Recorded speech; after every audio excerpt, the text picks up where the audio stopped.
ಗಟ್ಟಿ ಚಳವಳಿ ಮಾಡೋರೇನಪ್ಪ ನೀವು? ಸ್ವಾಭಿಮಾನ ಇರೋರ ನೀವು? ಮಾನ ಮರ್ಯಾದೆ ಇರೋರ ನೀವು? ಇವತ್ತರ ತೀರ್ಮಾನ ಮಾಡಿ. ಮಾನ ಮರ್ಯಾದೆ ಇದೆಯಾ ನಿಮಗೆ? ಗಟ್ಟಿ ಚಳವಳಿ ಮಾಡ್ತೀರಾ? ಇನ್ನು 6 ತಿಂಗಳೊಳಗೆ ಮಾಡಿ ತೋರಿಸ್ತೀರಾ? 80ರ ದಶಕದಲ್ಲಿ ರೈತರ ಆತ್ಮಾಭಿಮಾನ ಮುಗಿಲಿಗೇರಲು ಕಾರಣವಾದ ರೈತ ಚಳುವಳಿಯ ಮುಂಚೂಣಿಯಲ್ಲಿದ್ದವರು ಪ್ರೊಫೆಸರ್ MD ನಂಜುಂಡಸ್ವಾಮಿಯವರು. ಹಸಿರು ಟವಲ್ಲಿನ ಕ್ರಾಂತಿಕಾರರಾಗಿ ಅಂತಾರಾಷ್ಟ್ರೀಯ ಖ್ಯಾತಿಯನ್ನು ಪಡೆದಿದ್ದರು. ರೈತ ಸಮುದಾಯಕ್ಕೆ ಸ್ವಾಭಿಮಾನ ತಂದುಕೊಟ್ಟು, ಚಳುವಳಿಗೆ ಸೈದ್ಧಾಂತಿಕ ಹಿನ್ನೆಲೆಯ ಹೊಸ ಆಯಾಮ ಕೊಟ್ಟು, ಲಕ್ಷಾಂತರ ಯುವಕರಿಗೆ ಹೋರಾಟದ ಸ್ಫೂರ್ತಿ ನೀಡುವುದರ ಮೂಲಕ ಒಂದು ದೊಡ್ಡ ಹೋರಾಟಗಾರರ ಪಡೆಯನ್ನೇ ಹುಟ್ಟುಹಾಕಿದರು. Food security or food sovereignty is our responsibility, not the responsibility of a few irresponsible transnational corporations like you. ಜಾಗತೀಕರಣ ಹಾಗೂ ಉದಾರೀಕರಣದ ಹೆಸರಿನಲ್ಲಿ ಭಾರತದ ರೈತರ ಉತ್ಪನ್ನಗಳ ಮೇಲೆ ನಡೆಯುತ್ತಿದ್ದ ಗಧಾಪ್ರಹಾರವನ್ನು ಸತತ ಟೀಕಿಸುತ್ತಲೇ ಬಂದಿದ್ದ ಅವರು ಬಹುರಾಷ್ಟ್ರೀಯ ಕಂಪನಿಗಳಿಗೆ ಸಿಂಹಸ್ವಪ್ನವಾಗಿದ್ದರು. ರೈತರ ಜೀವನ ಹಾಳು ಮಾಡುವ ಸರ್ಕಾರದ ನಿರ್ಣಯಗಳ ವಿರುದ್ಧ ಅವರು ವಾಗ್ದಾಳಿ ನಡೆಸಿದರೆ ಎಂಥ ಗಟ್ಟಿತನದ ಸರ್ಕಾರವೂ ಒಂದು ಕ್ಷಣ ಯೋಚನೆ ಮಾಡುವಂತೆ ಮಾಡುತ್ತಿದ್ದರು. ಈ ಅವಿವೇಕಿ ಸರ್ಕಾರದ ಅವಿವೇಕಿ ಕೆಲಸಗಳಿಗೆ ಸಂಬಂಧಪಟ್ಟ ಯಾವುದೇ ಇಲಾಖೆಯ ಸಚಿವರು ತಪ್ಪು ಮಾಡಿದರೂ ಅವರನ್ನು ನೇರ ಮಾತುಗಳಿಂದ ತರಾಟೆಗೆ ತೆಗೆದುಕೊಳ್ಳುತ್ತಿದ್ದರು. ಕಡೆಗೆ ರೈತರು ಎಚ್ಚೆತ್ತು ಕರ್ನಾಟಕದಲ್ಲಿ 80ರ ದಶಕದಲ್ಲಿ 3 ಸರ್ಕಾರಗಳನ್ನು ಬದಲಾಯಿಸಿದ ಇತಿಹಾಸವನ್ನು ರಾಜ್ಯ ರೈತ ಸಂಘ ಸೃಷ್ಟಿಸಿದೆ. 1990ರಲ್ಲಿ ಧಾರವಾಡ ಗ್ರಾಮಾಂತರ ವಿಧಾನಸಭಾ ಕ್ಷೇತ್ರಕ್ಕೆ ನಡೆದ ಉಪಚುನಾವಣೆಯಲ್ಲಿ ಸ್ಪರ್ಧಿಸಿ ಗೆದ್ದ MDN 4 ವರ್ಷಗಳ ಕಾಲ ವಿಧಾನಸಭೆಯೊಳಗೆ ರೈತಪರ ಧ್ವನಿಯಾಗಿದ್ದರು. 3 ದಶಕಗಳ ಕಾಲ ರಾಜ್ಯದ ಉದ್ದಗಲಕ್ಕೂ ಊರು ಕೇರಿಗಳಲ್ಲಿ ನಗರ ಬೀದಿಗಳಲ್ಲಿ ಓಡಾಡಿ ಕರ್ನಾಟಕ ರಾಜ್ಯ ರೈತ ಸಂಘದ ಕಹಳೆ ಮೊಳಗಿಸಿದ ಅವರ ಸಂಘಟನಾ ಸಾಮರ್ಥ್ಯಕ್ಕೆ ಸಾಟಿಯೇ ಇಲ್ಲ.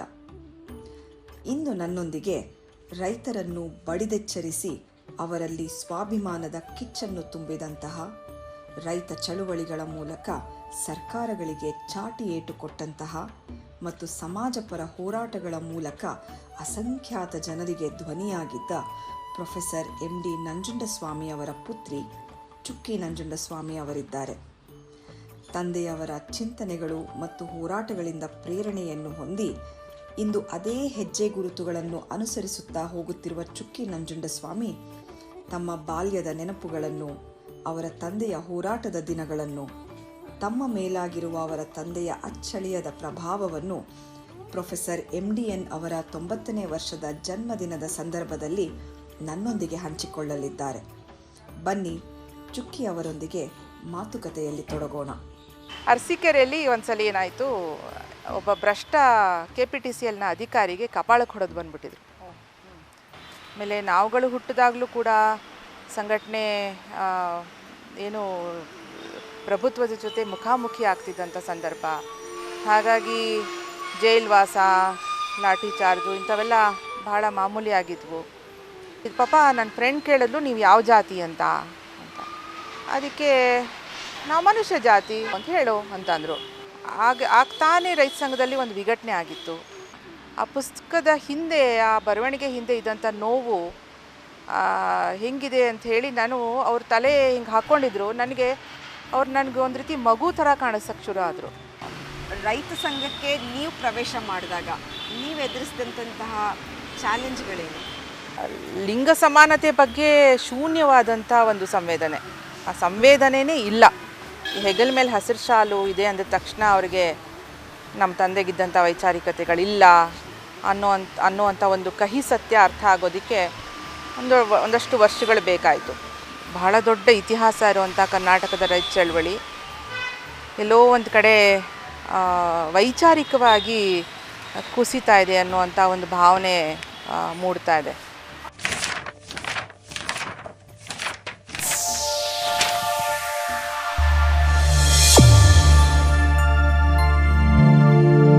ನಮಸ್ಕಾರ ಚುಕ್ಕಿ. ಪ್ರೊಫೆಸರ್ MD ನಂಜುಂಡಸ್ವಾಮಿ ಅವರು ಅಂತಂದರೆ ರೈತರಿಗೆಲ್ಲ ಅವ್ರ ಮನೆ ಮಗ ಇದ್ದ ಹಾಗೆ. ಸದಾ ರೈತರ ಸಮಸ್ಯೆಗಳನ್ನೇ ಅವರ ತಲೆಯಲ್ಲಿ ತುಂಬಿಕೊಂಡು ತಮ್ಮ ಇಡೀ ಜೀವನವನ್ನೇ ಸಾಮಾಜಿಕ ಹೋರಾಟಕ್ಕೋಸ್ಕರ ಮುಡಿಪಾಗಿಟ್ಟಿದ್ರು. ಅಂಥ ಪ್ರೊಫೆಸರ್ MDN ಅವ್ರಿಗೆ ಅವ್ರ ಕುಟುಂಬದ ಜೊತೆ ಕಾಲ ಕಳೆಯೋದಕ್ಕೆ ಸಮಯ ಸಿಗ್ತಿತ್ತಾ? ಬಹಳ ಕಡಿಮೆ ಸಮಯ ಸಿಗ್ತಾ ಇದ್ದಿದ್ದು. ಹೆಚ್ಚು ಅವರು ಹೊರಗಡೆನೇ ಓಡಾಡ್ತಾ ಇದ್ರು. ಅವರು ಮದುವೆ ಆದಂಥ ಸಂದರ್ಭದಲ್ಲೇ ಸಂಘಟನೆ ಕೂಡ ಉತ್ತುಂಗದಲ್ಲಿ ಇದ್ದಂಥ ಸಂದರ್ಭ. ಆಮೇಲೆ ನಾವುಗಳು ಹುಟ್ಟಿದಾಗಲೂ ಕೂಡ ಸಂಘಟನೆ ಏನು ಪ್ರಭುತ್ವದ ಜೊತೆ ಮುಖಾಮುಖಿ ಆಗ್ತಿದ್ದಂಥ ಸಂದರ್ಭ. ಹಾಗಾಗಿ ಜೈಲ್ವಾಸ, ಲಾಠಿ ಚಾರ್ಜು ಇಂಥವೆಲ್ಲ ಬಹಳ ಮಾಮೂಲಿ ಆಗಿದ್ವು. ನಮಗೆ ನಮ್ಮ ತಂದೆ ಮನೆಗೆ ಬರ್ತಾರೆ ಅಂತಂದರೆ ಏನೋ ಒಂದು ಹಬ್ಬದ ವಾತಾವರಣ. ಆದರೆ ಎಷ್ಟು ಸಮಯ ಸಿಗ್ತಿತ್ತೋ ಅಷ್ಟು ಸಮಯ ನಮ್ಮಗಳ ಜೊತೆ ತುಂಬ ಚೆನ್ನಾಗಿ ಅವರು ಕಳೀತಾಯಿದ್ರು. ಹಳೆಯ ಕಥೆಗಳನ್ನು ಹೇಳೋರು, ಅವರ ತಾತ ಮುತ್ತಾತನ ಕಥೆಗಳು, ಹೇಗೆ ಅವರ ಮುತ್ತಾತ ಅಂದರೆ ಅವ್ರ ತಾತ ನಮ್ಮ ಮುತ್ತಾತ ಏನು ಅಲ್ಲಿ ಹಳ್ಳಿಯಲ್ಲಿ ಬರ್ತಿದ್ದಂಥ ಅಧಿಕಾರಿಗಳನ್ನು ಏನು ಸ್ವಾಭಿಮಾನಕ್ಕೆ ಧಕ್ಕೆ ತರುವಂಥ ಪ್ರಶ್ನೆಗಳನ್ನು ಕೇಳಿದಾಗ ಅವ್ರ ವಿರುದ್ಧ ಹೋರಾಟ ಮಾಡಿದಂಥದ್ದು. ಈ ಥರದ್ದೆಲ್ಲ ಸ್ವಾಭಿಮಾನಕ್ಕೋಸ್ಕರ ಬದುಕಿದಂಥ ಒಂದು ಕುಟುಂಬ ಅನ್ನೋದನ್ನು ಪದೇ ಪದೇ ನಮ್ಮ ತಲೆಯಲ್ಲಿ ತುಂಬುವಂಥ ಪ್ರಯತ್ನ ಅವರು ಮಾಡ್ತಾಯಿದ್ರು. ಹಾಗಾಗಿ ಅವರು ದೈಹಿಕವಾಗಿ ನಮ್ಮನ್ನೆಲ್ಲ ಬಿಟ್ಟು ಹೋದಾಗ ನನಗೆ 21 ವರ್ಷ, ನನ್ನ ತಮ್ಮಂಗೆ 19 ವರ್ಷ. ಆದರೆ ಅಷ್ಟು 21 ವರ್ಷವೂ ನಮಗೆ ಸಂಪೂರ್ಣ ಸಿಗಲಿಲ್ಲ. ಆದರೆ ಅವರ ಏನು ಜೀವನ ಶೈಲಿ ಏನಿತ್ತು, ಅವ್ರು ಯಾವುದೂ ಎಷ್ಟೋ ವಿಚಾರಗಳನ್ನು ಹೇಳ್ತಿರ್ಲಿಲ್ಲ, ಬಟ್ ಅವ್ರು ಹೇಗೆ ಮಾಡ್ತಿದ್ರಲ್ಲ, ಅವ್ರು ಹೇಗೆ ಬದುಕ್ತಿದ್ರಲ್ಲ, ಅದು ನಮ್ಮ ಮೇಲೆ ಪ್ರಭಾವ ಬೀರಿರುವಂಥದ್ದು. ಆದರೆ ಮನೆಯಲ್ಲಿ ಕುಟುಂಬದ ವಿಚಾರಗಳು ಅಥವಾ ಖಾಸಗಿ ವಿಚಾರಗಳಿಗೆ ಹೆಚ್ಚು ಒತ್ತು ಕೊಡ್ತಿರಲಿಲ್ಲ ಅವರು. ರೈತ ಸಂಘದ ವಿಚಾರಗಳೇ ಹೆಚ್ಚು ಚರ್ಚೆ ಆಗ್ತಾ ಇದ್ದಂಥದ್ದು. ರೈತ ಸಂಘದ ಮುಂದಿನ ರೂಪುರೇಷೆಗಳು ಹೇಗೆ, ಯಾವ ಜಿಲ್ಲೆಯಲ್ಲಿ ಎಷ್ಟು ಸಂಘಟನೆ ಆಗಿದೆ, ಎಲ್ಲಿ ಏನೇನು ಸಮಸ್ಯೆ ಇದೆ, ಈ ಥರದ ಚರ್ಚೆಗಳು ನಮ್ಮಗಳ ಜೊತೆನೂ ಮಾಡ್ತಿದ್ದರಿಂದ ನಾವು ಮನೇಲಿದ್ದರೂ ಕೂಡ ನಮಗೆ ರೈತ ಸಂಘದ ಸಂಪೂರ್ಣ ಚಿತ್ರಣ ಸಿಕ್ಕಿತ್ತು. ಹಾಗಾಗಿ ನಮಗೆ ರೈತ ಚಳವಳಿ ಬೇರೆ ಅಲ್ಲ, ಖಾಸಗಿ ಬದುಕು ಬೇರೆ ಅಲ್ಲ ಅನ್ನೋ ರೀತಿ ನಾವು ಬೆಳೆದು ಬಿಟ್ಟಿದ್ದು. ಮೊನ್ನೆ ಏನೋ ಹುಡುಕ್ತಾ ಇದ್ದಾಗ ಒಂದು ಮ್ಯಾಪ್ ಸಿಕ್ತು. ಅವರು ಕೈನಲ್ಲಿ ಬರೆದಿರೋ ಅಂಥ ಈ ಮ್ಯಾಪ್ ಇದು. 1983ನೇ ಇಸ್ವಿಯಲ್ಲಿ ರೈತ ಸಂಘ ಕರ್ನಾಟಕದಲ್ಲಿ ಯಾವ್ಯಾವ ಜಿಲ್ಲೆಯಲ್ಲಿ ಯಾವ್ಯಾವ ಹಂತದಲ್ಲಿ ಸಂಘಟನೆ ಆಗಿದೆ ಅಂತ ಸಂಪೂರ್ಣ ಅವರು ಕೈನಲ್ಲಿ ಚಿತ್ರ ಬಿಡಿಸಿ ಈ ಹಸಿರು ಬಣ್ಣ ಏನು ಹಾಕಿದ್ದಾರೆ ಅಲ್ಲಿ ಇಂಟೆನ್ಸಿಫೈ ಅಂತ ಹಾಕಿದ್ದಾರೆ. ಅಂದರೆ ಇಲ್ಲಿ ಸಂಘಟನೆ ಇದೆ, ಪ್ರೆಸೆನ್ಸ್ ಇದೆ, ಆದರೆ ಇನ್ನೂ ಗಟ್ಟಿಗೊಳಿಸ್ಬೇಕು ಅಂತ. ಎಲ್ಲೆಲ್ಲಿ ಈ ಗೀಟ್ ಹಾಕಿರೋದು ಅಲ್ಲಿ ರೀಆರ್ಗನೈಸ್ ಮಾಡಬೇಕು ಅಂತ. ಇನ್ನೊಂದು ಕಡೆ ಈ ಬಣ್ಣದ ಏನು ಸುತ್ತ ಕಪ್ ಹಾಕಿ ಮಧ್ಯದಲ್ಲಿ ಗುಲಾಬಿ ಬಣ್ಣ ಹಾಕಿದ್ದಾರೆ, ಇದನ್ನು ಇಗ್ನೋರ್ ಅಂತ ಹಾಕಿದ್ದಾರೆ. ಆ ಹಂತದಲ್ಲಿ ಬಹುಶಃ ಆ ಜಿಲ್ಲೆಗಳು ಸಂಘಟನೆ ಮಾಡೋದಕ್ಕೆ ಸಾಧ್ಯ ಆಗ್ತಿರಲಿಲ್ಲ ಅಂತ ಅನಿಸುತ್ತೆ. ಇಲ್ಲಿ ಕೆಂಪು ಎಲ್ಲಿ ಹಾಕಿದ್ದಾರೆ ಮತ್ತು ಆರೋ ಮಾರ್ಕ್ ಹಾಕಿದ್ದಾರೆ ನೋಡಿ, ಅಟ್ಯಾಕ್ ಅಂತ ಹಾಕಿದ್ದಾರೆ. ಯಾವ ಜಿಲ್ಲೆಯಲ್ಲಿ ಸಂಘಟನೆ ಚೆನ್ನಾಗಾಗಿದೆ, ಉದಾಹರಣೆಗೆ ಬೆಳಗಾಂ ಚೆನ್ನಾಗಾಗಿದೆ, ಬಿಜಾಪುರ ಪಕ್ಕದ ಜಿಲ್ಲೆ, ಬಿಜಾಪುರಕ್ಕೆ ಹೋಗಿ ನೀವು ಸಂಘಟನೆ ಮಾಡಿ ಅಂತ.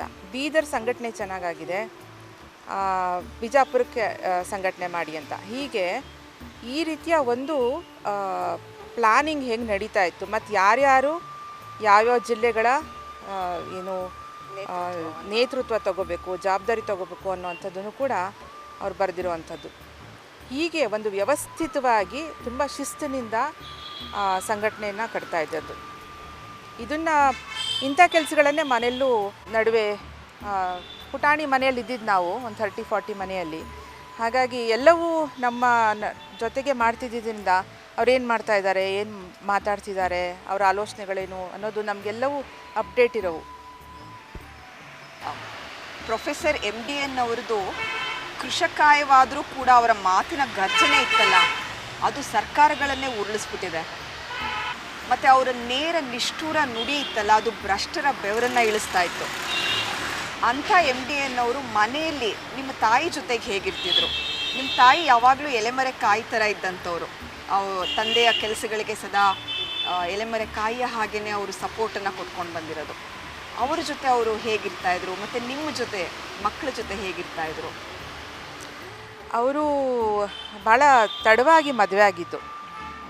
ಮದುವೆ ಆಗೋದಕ್ಕೆ ಸಮಯ ಇರಲಿಲ್ಲಂತೆ. ಏಪ್ರಿಲ್ 80ನೇ ಇಸ್ವಿಲಿ ಮದುವೆ ಆಗಿದ್ದು. ಜುಲೈ 80ನೇ ಇಸ್ವಿಯಲ್ಲಿ ನರಗುಂದ ನವಲಗುಂದದ ಬಂಡಾಯ ಶುರು ಆಗಿದ್ದು. ಅದೇ ಹೇಳೋರು, ನಿಮ್ಮ ಅಮ್ಮ ಸಿಕ್ಕಿರಲಿಲ್ಲ ಅಂತಂದರೆ ಬಹುಶಃ ನಾನು ಮದುವೆನೇ ಆಗ್ತಿರ್ಲಿಲ್ಲ ಅಂತ. ಅವರಿಗೆ ಏನು ನಮ್ಮಮ್ಮನ ನೋಡಿದ ತಕ್ಷಣ ಮದುವೆ ಆಗಬೇಕು ಅಂತ ಅನಿಸಿತ್ತಂತೆ. ಒಂದು ಜಾತ್ಯತೀತವಾಗಿ ಜಾತಿ ವಿನಾಶದ ಚಳವಳಿಯ ಭಾಗವಾಗಿ ಅಂತರ್ಜಾತಿ ಮದುವೆ ಆಗಬೇಕು ಅಂತ, ಜಾತಿ ಒಳಗಡೆ ಯಾರನ್ನೂ ಮದುವೆ ಆಗಬಾರ್ದು ಅಂತ ಏನು ಸ್ಪಷ್ಟವಾದಂಥ ನಿರ್ದೇಶನಗಳನ್ನು ಮನೆಯವ್ರಿಗೆ ಕೊಟ್ಟಿದ್ದರು. ಹಾಗಾಗಿ ನಮ್ಮ ಅಜ್ಜಿ, ನಮ್ಮ ಸೋದರತ್ತೆ ಇವರೆಲ್ಲರೂ ಕೂಡ ಅವ್ರಿಗೆ ಬೇರೆ ಬೇರೆ ಜಾತಿಯಲ್ಲಿ ಹುಡುಗಿಯರನ್ನ ಹುಡುಕ್ತಿದ್ರಂತಾಗ. ಆದರೆ ಅವ್ರು ಯಾರು ಬಂದರೂ ಕೂಡ ಇವ್ರಿಗೆ ಮದುವೆ ಆಗಬೇಕು ಅಂತ ಅನಿಸಿರಲಿಲ್ಲ. ಬಟ್ ನಮ್ಮ ಅಮ್ಮನ ನೋಡಿದಾಗ ಯಾವುದೋ ಒಂದು ಒಂದು ಸಂದರ್ಭದಲ್ಲಿ ನೋಡಿದಾಗ ಒಂದು ಕುತೂಹಲ ಈ ಥರದ್ದೆಲ್ಲ ಬಂದಿದೆ. ಅಮ್ಮ ಪಪ್ಪನಕಿನ್ನ 20 ವರ್ಷ ಚಿಕ್ಕವರು. ಆಮೇಲೆ ಅವರು ಮರಾಠ ಕ್ಷತ್ರಿಯ ಕುಟುಂಬದಿಂದ ಬಂದಂಥವರು. ಜೊತೆಗೆ ಆಹಾರದ ಅಭ್ಯಾಸಗಳು ಬೇರೆ ಬೇರೆ ಈ ಥರದ್ದೆಲ್ಲ. ಆದರೆ ಪಪ್ಪನಿಗೆ ಅವ್ರು ನೋಡಿದ ತಕ್ಷಣ ಯಾರೋ ವಹೀದಾ ರೆಹಮಾನೋ ಯಾರೋ ನರ್ಗಿಸ್ನ ನೋಡ್ದಂಗೆ ಅಂತ ಅನಿಸಿದೆ. ಅವ್ರ ಫೇವ್ರೆಟ್ ಆ್ಯಕ್ಟ್ರೆಸ್ಸಸ್ ಅವರೆಲ್ಲ.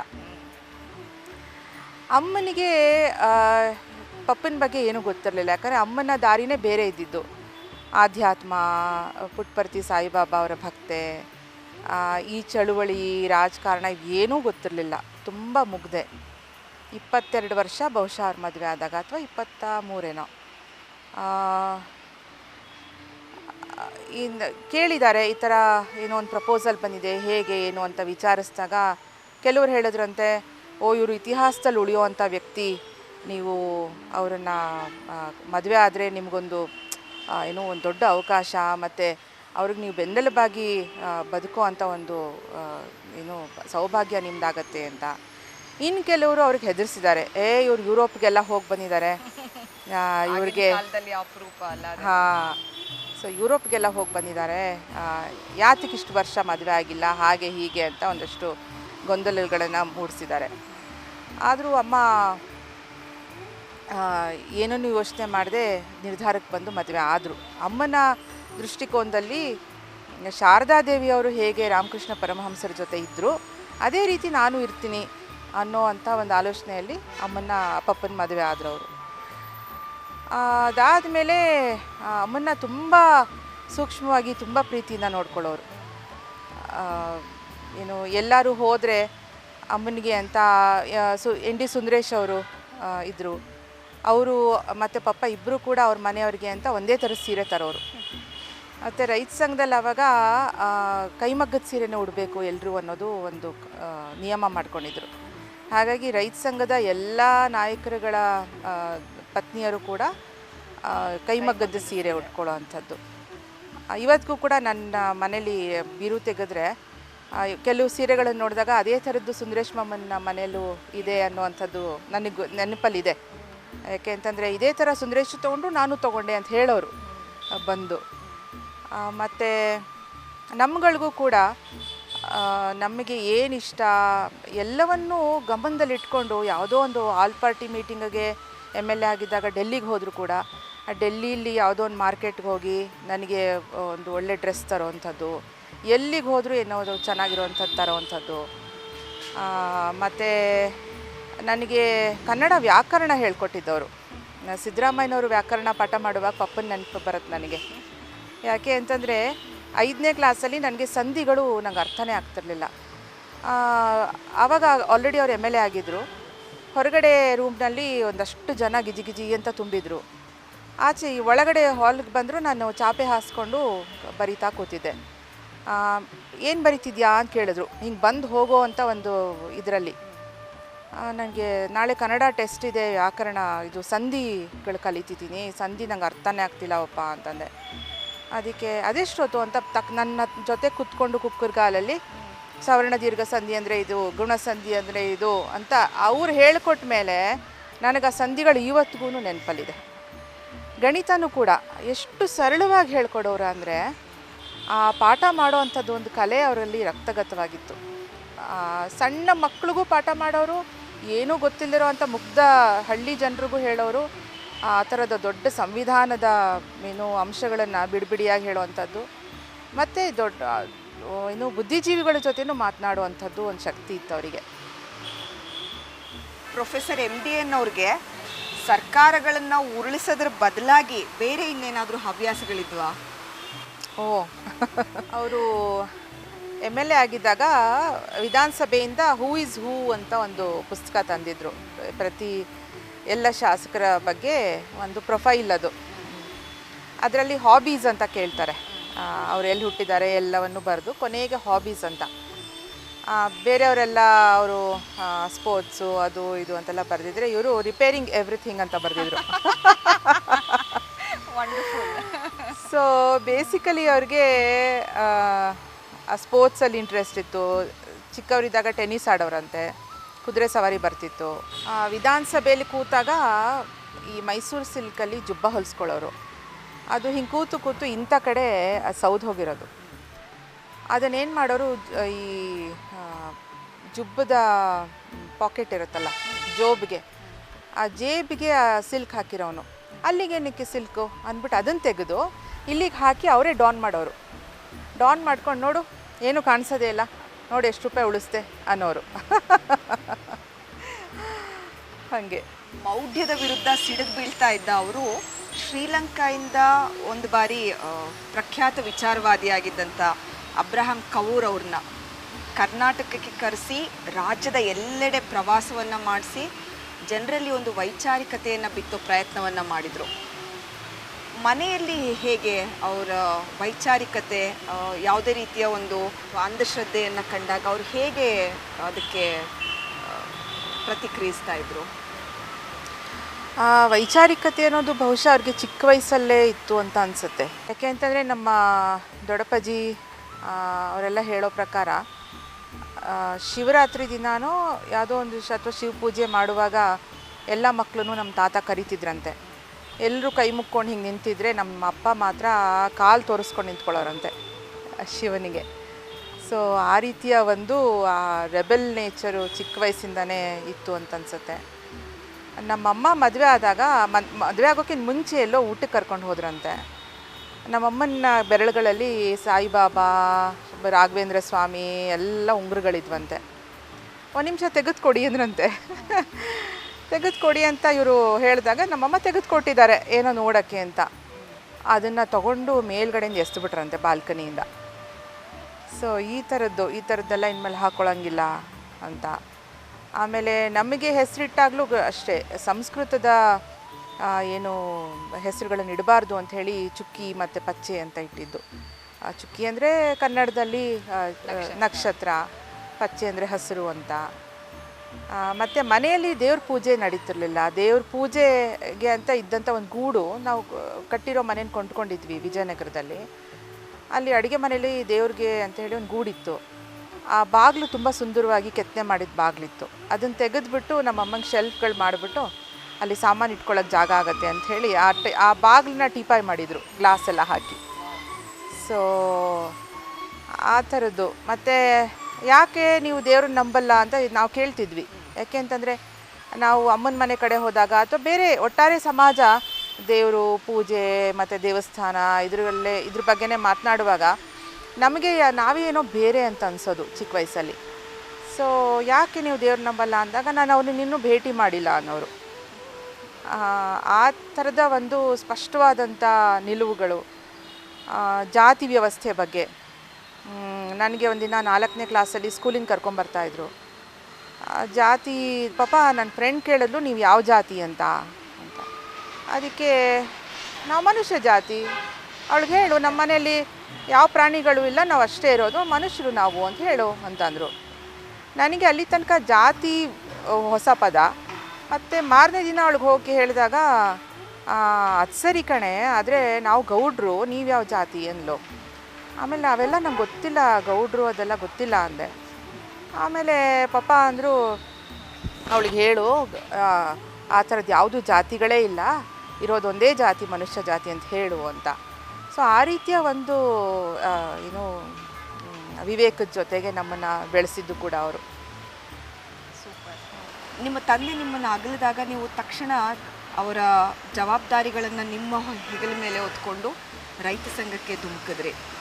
ಇದು ಮೊದಲಿಂದನೂ ನೀವು ನಿರ್ಧಾರ ಮಾಡಿದ್ರಾ? ಇಲ್ಲ, ಊರು ಇರೋ ತನಕ ನನಗೇನು ರೈತ ಸಂಘದ ಭಾಗವಾಗಿ ಕೆಲಸ ಮಾಡಬೇಕು ಅಂತ ಅನಿಸಿರಲಿಲ್ಲ. ಆದರೆ ನನಗೆ ಗಾಂಧಿಯನ್ ಎಕನಾಮಿಕ್ಸ್ನ ಸೀರಿಯಸ್ ಆಗಿ ಓದಬೇಕು ಮತ್ತು ಗಾಂಧಿ ಹೇಳಿದಂಥ ಗ್ರಾಮ ಸ್ವರಾಜ್ಯದ ಏನು ಪರಿಕಲ್ಪನೆ ಇದೆ ಅದನ್ನು ಒಂದು ಹಳ್ಳಿಯಲ್ಲಿ ಅದನ್ನು ಒಂದು ಮಾದರಿ ಮಾಡಬೇಕು, ಸಾಕಾರಗೊಳಿಸ್ಬೇಕು ಅನ್ನುವಂಥದ್ದು ಒಂದು ತಲೆಯಲ್ಲಿತ್ತು. ಯಾಕಂದರೆ ಎಕನಾಮಿಕ್ಸ್ ನನಗೆ ತುಂಬ ಇಷ್ಟ ಆಯಿತು ಮತ್ತು ಕಾನೂನು ಕೂಡ ಓದಬೇಕು ಅಂತ ಆಲೋಚನೆಗಳಿದ್ವು. ಆದರೆ ನಾನು ಬಹುಶಃ ಹೈಸ್ಕೂಲಿಂದನೇ ಹುಟ್ಟಿದಾಗಿಂದ ರೈತ ಚಳವಳಿ ವಾತಾವರಣದಲ್ಲೇ ಬೆಳೆದಿದ್ದು. ಹೈಸ್ಕೂಲು ಬರ್ತಿದ್ದಂಗೆ ಅವರಿಗೆ ಎಲ್ಲ ರೀತಿಯ ಸಹಾಯ ಮಾಡೋಕ್ಕೆ ಶುರು ಮಾಡಿದ್ದೆ. ಮನೆಯಲ್ಲಿ ಅಂತಾರಾಷ್ಟ್ರೀಯ ಮಟ್ಟದ ಕೆಲಸಗಳು ಶುರು ಆದಾಗ ಇಮೇಲ್ ಕಮ್ಯುನಿಕೇಷನ್ಸ್ ಎಲ್ಲ ನೋಡ್ಕೊಳ್ಳೋ ಅಂಥದ್ದು, ಮತ್ತು ಅವರು ಫ್ಯಾಕ್ಸ್ ಮಾಡೋದಕ್ಕೆ ಡ್ರಾಫ್ಟ್ ಮಾಡಿಕೊಡೋರು, ಅದನ್ನು ನಾನು ಟೈಪ್ ಮಾಡ್ತಿದ್ದೆ. ಸೊ ಈ ಥರದ್ದೆಲ್ಲ ಒಂದು ಆ ಹೋಲ್ ಎಕೋಸಿಸ್ಟಮ್ ಒಳಗಡೆ ನಾನು ಸೇರಿಕೊಂಡಿದ್ದೆ. ಅವರು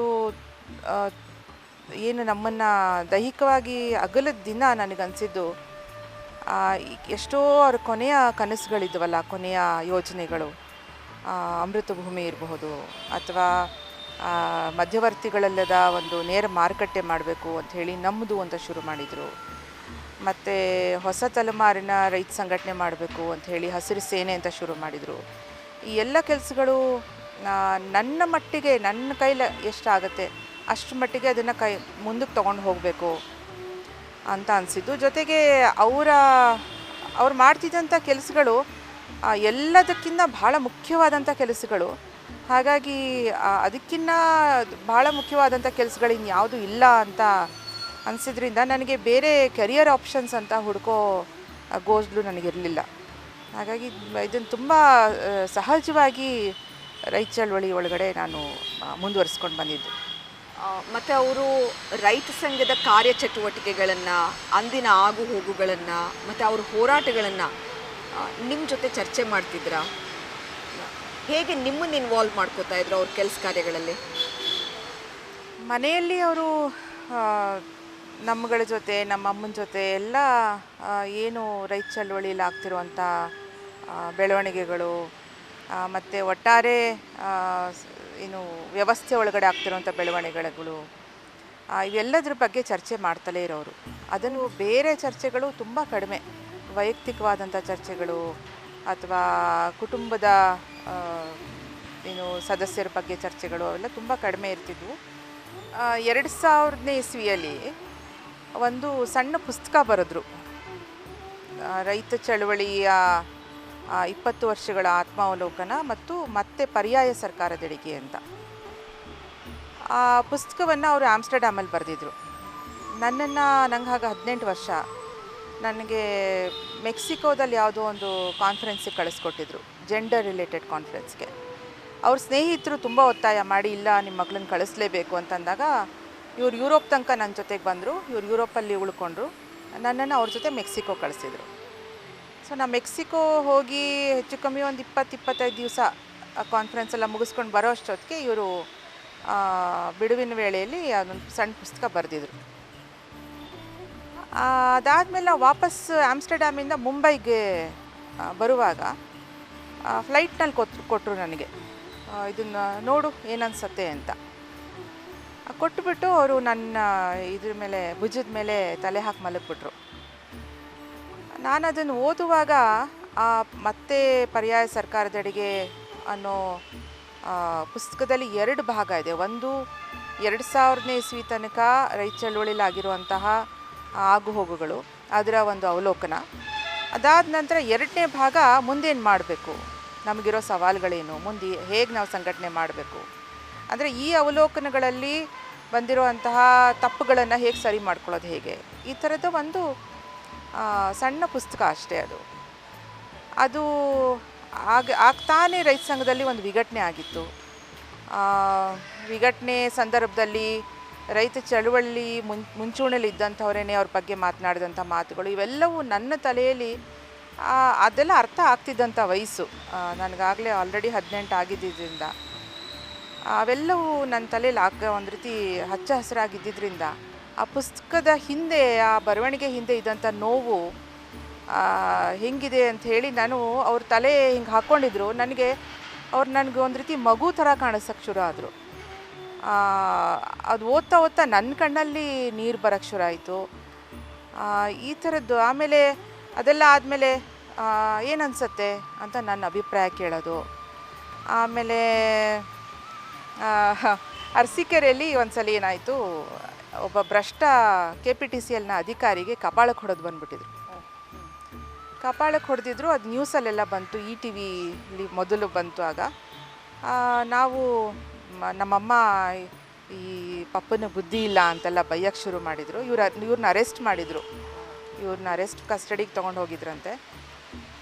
ಅಲ್ಲಿ ಅದಾದ ನಂತರ ಮಾರನೇ ದಿನ ಇವ್ರು ರಿಲೀಸ್ ಆದಮೇಲೆ ಭ್ರಷ್ಟಾಚಾರದ ವಿರುದ್ಧ ನಾವು ಅರಸೀಕೆರೆಯಲ್ಲಿ ಚಳವಳಿ, ಕಪಾಳಕ್ಕೆ ಹೊಡೆಯೋ ಚಳವಳಿ ಶುರು ಮಾಡಿದ್ದೀವಿ.